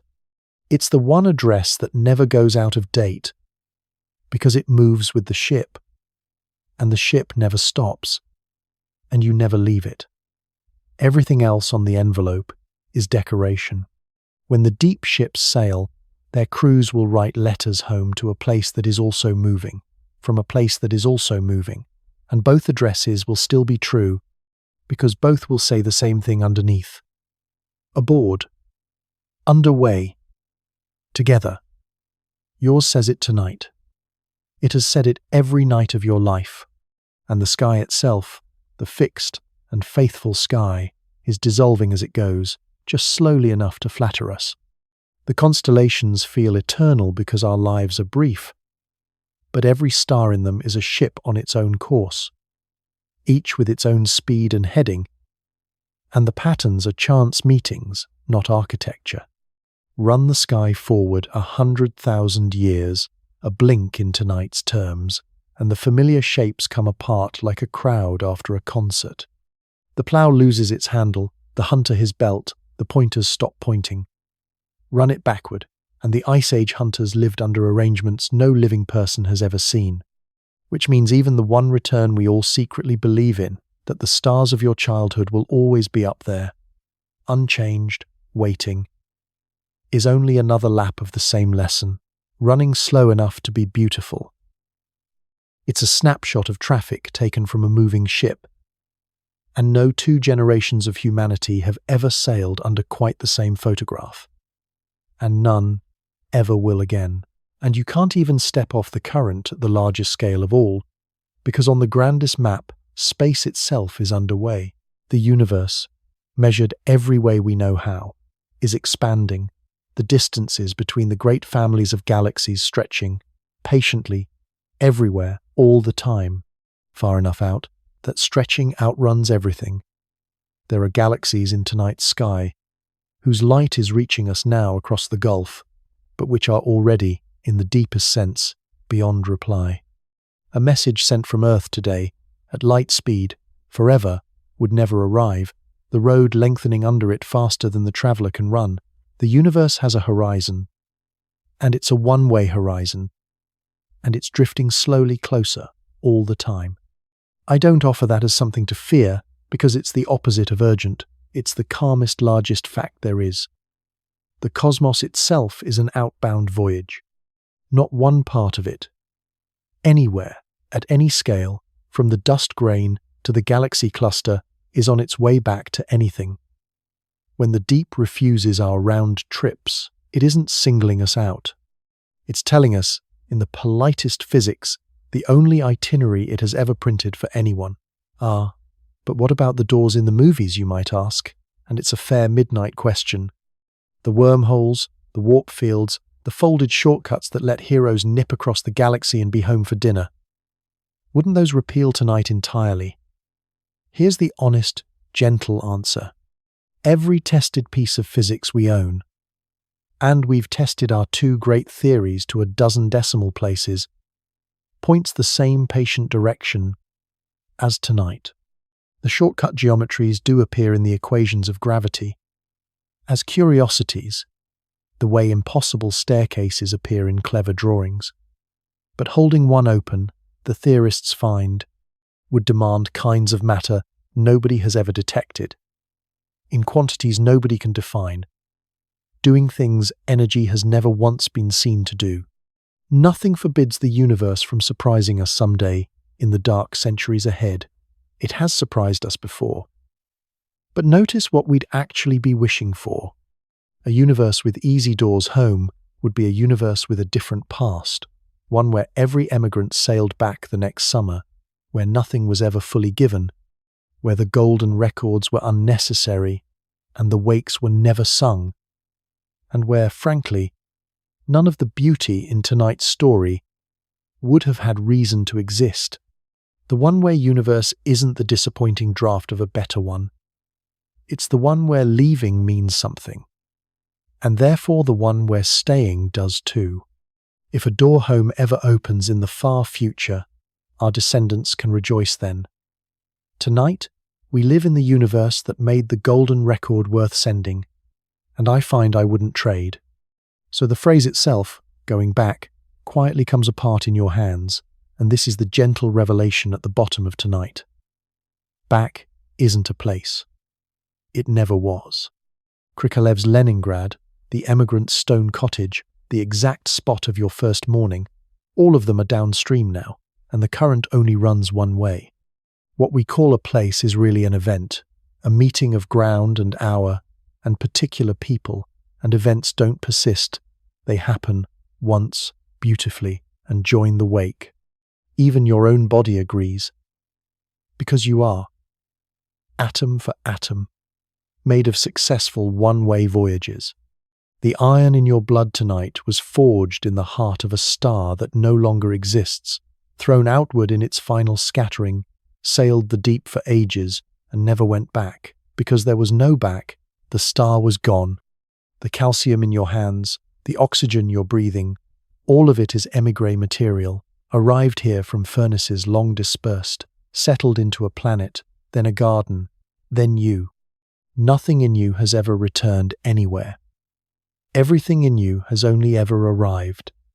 You are not a creature that deep space threatens with one-way journeys. You are what one-way journeys build. Their finest known result, lying under a blanket, being read to. So let the word settle into its true shape. Home, not a pin on any map. A moving thing. A ship's word, really. Sailors have always used it that way without noticing. Heading home, they say, and mean the vessel, the mess table, the known bunks, the crew. The house ashore was the other home, the slower ship. Tonight, you know both of them are underway.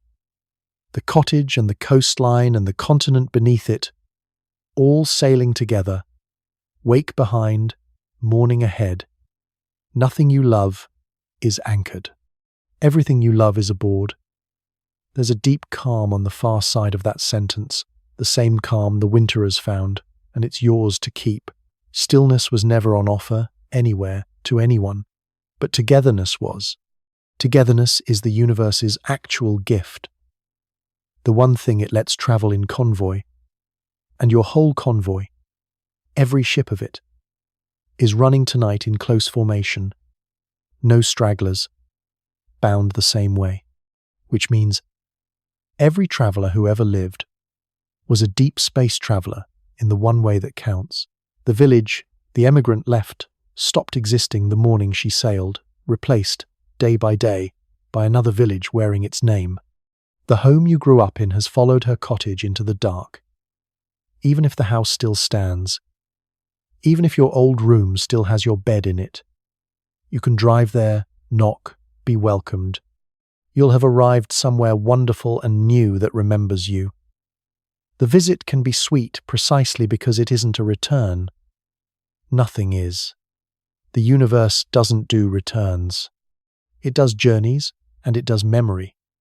And between them, if we're honest, that was always the whole inventory. And that, finally, is why the title of tonight's journey is the gentlest sentence in it. Nobody would ever make it back from deep space, because nobody has ever made it back from anywhere. Not from a voyage, not from a Tuesday. The condition the stars impose on their travellers is the one you've lived under, painlessly, all your life. Forward only, at colossal speed, aboard a vessel you can't feel moving. And once the fear of no return dissolves, look at what it leaves behind. It leaves the reasons nobody actually grieves. Because what people mean by back, what the emigrant ached for at the rail, what a returning crew would cross the galaxy hoping to find, was never coordinates, it was faces. A kitchen with the right voices in it, the kettle's particular whistle, the lamp in the window lit for you. Home was always the people and the pattern, never the point in space. And here's the quiet triumph hiding inside tonight. That kind of home travels. It's travelling now. Earth is the proof. The one ship where nobody gets left on the dock, carrying every face you love, and the kettle and the lamplight down the sun's long wake at 200 kilometers a second, losing no one, because everyone came aboard at birth. The great arcs we built on another night together are just this ship, repeated smaller, the same answer to the same truth. You can't go home again, so bring it. And homecoming itself, the real thing, never went anywhere, because it always lived at a scale the arithmetic can't touch. Somewhere near you tonight, right now, a key is turning in a door. Someone is home from a shift, from a journey, from a year away, stepping into a hallway that smells correctly of their own life, and someone else is calling through from the kitchen, and the kettle is going on. And that exact scene is the entire thing, every impossible return in tonight's story was ever secretly about. It repeats across the night side of Earth millions of times an evening.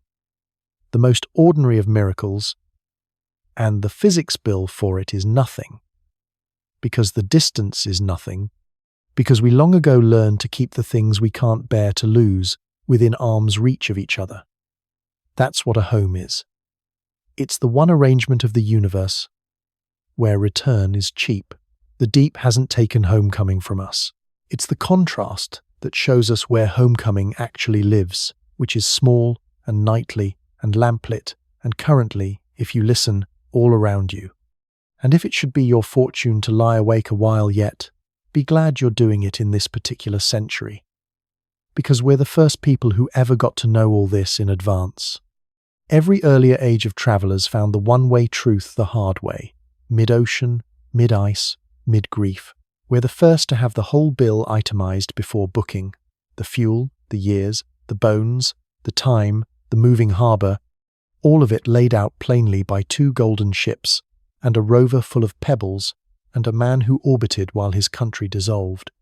And knowing everything, absolutely everything, our species' response has been to keep drawing up the ships. The queue in the rain is real.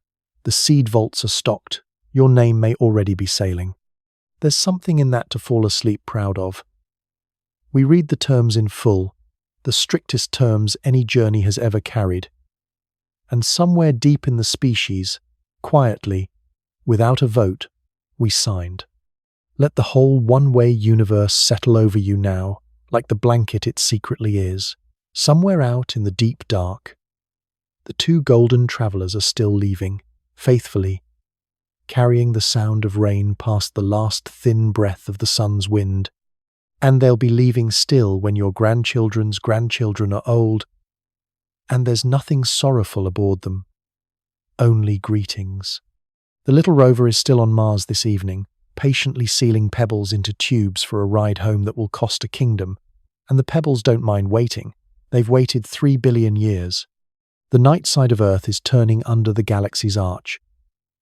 Letters of light crossing between the worlds, and every single thing in the sky above your roof, every star, every stone, every ship is outbound, together, the whole flotilla running before the same wind, no stragglers, no one lost overboard, no one anywhere going back.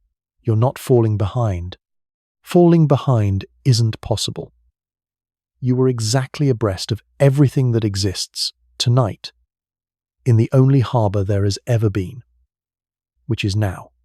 And should you surface in the small hours, the way sleepers do, half awake in the dark with the house quiet around you, remember gently what you now know about that stillness. It isn't stillness.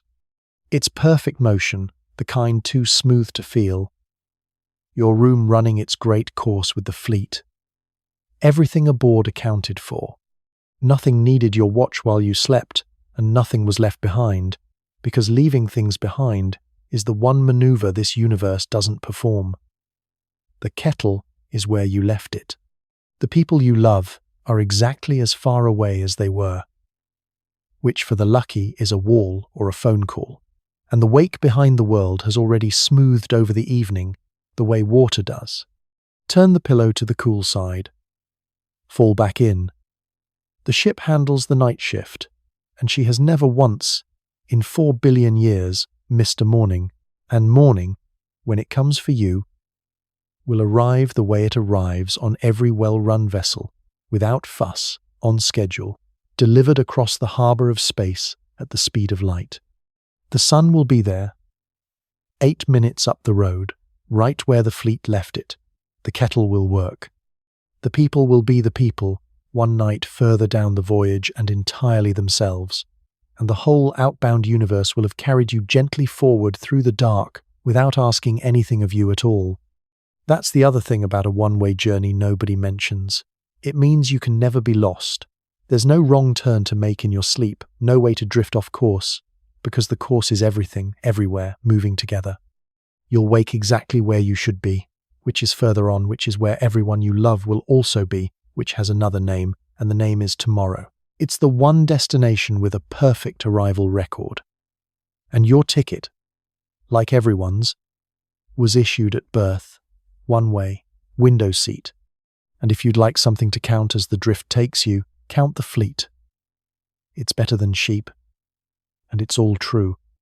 2 golden ships beyond the last wind, carrying the sound of rain. 1 small pianist of a probe past Pluto, sailing with its astronomer's ashes. 2 silent pioneers, plaques polished by nothing, needing nothing. A rover, parked in the cold red evening, its treasure sealed and patient beside it. Millions of etched names, yours perhaps among them, riding the dark like fireflies in amber. 2 sisters at a kitchen table, somewhere ahead of us all. 1 man on the snowy step, smiling at a new flag, already planning to fly again. the winterers at their long feast, the lamplit cottage with the photograph on the mantel, and last, largest, gentlest, this ship, your ship, blue and patient, every light aboard accounted for, running before the galaxy's slow wind with its whole cargo of sleepers. And add the quiet ones. If sleep is still a shore away, the letters in their archives still faithfully arrived. The bells of the far harbours, not yet built. The photograph on the mantel, keeping its morning. The golden grooves, where an hour of a woman's love is sailing past the last of the wind. Count them outbound, one by one. Not one of them is coming back. Not one of them needs to. Let the counting soften and blur and carry you out with the tide. And before you stand down, one last soft question to carry into sleep, not to answer, just to hold. If it were you at the dock, boarding forever, what would you send back while sending was still cheap? The travellers all faced it, and their answers make a little constellation of their own. Anne sent an hour of her heart. The emigrants sent the photograph and the letters written to the future. The engineers sent rain and laughter and greetings in every language. And one astronomer's ashes riding past his own discovery. Nobody, notice, sent anything useful. No tools, no maps for themselves, no supplies. When humans compress a home into a parcel, what goes in is always the same cargo, proof of love, samples of joy, the sound of an ordinary evening, which tells you what everyone secretly knows the essential part of home is, and it isn't the coordinates. You already hold your own answer somewhere. The photograph you'd choose, the voice, the one recorded evening, you don't have to decide tonight. Just notice drowsily that you have one, that anyone who has ever loved a place could fill that golden record in an afternoon. The manifest was never the hard part, only the distances were. And tonight, for you, there are no distances at all, so stand down from the rear window, sailor. The wake doesn't need watching.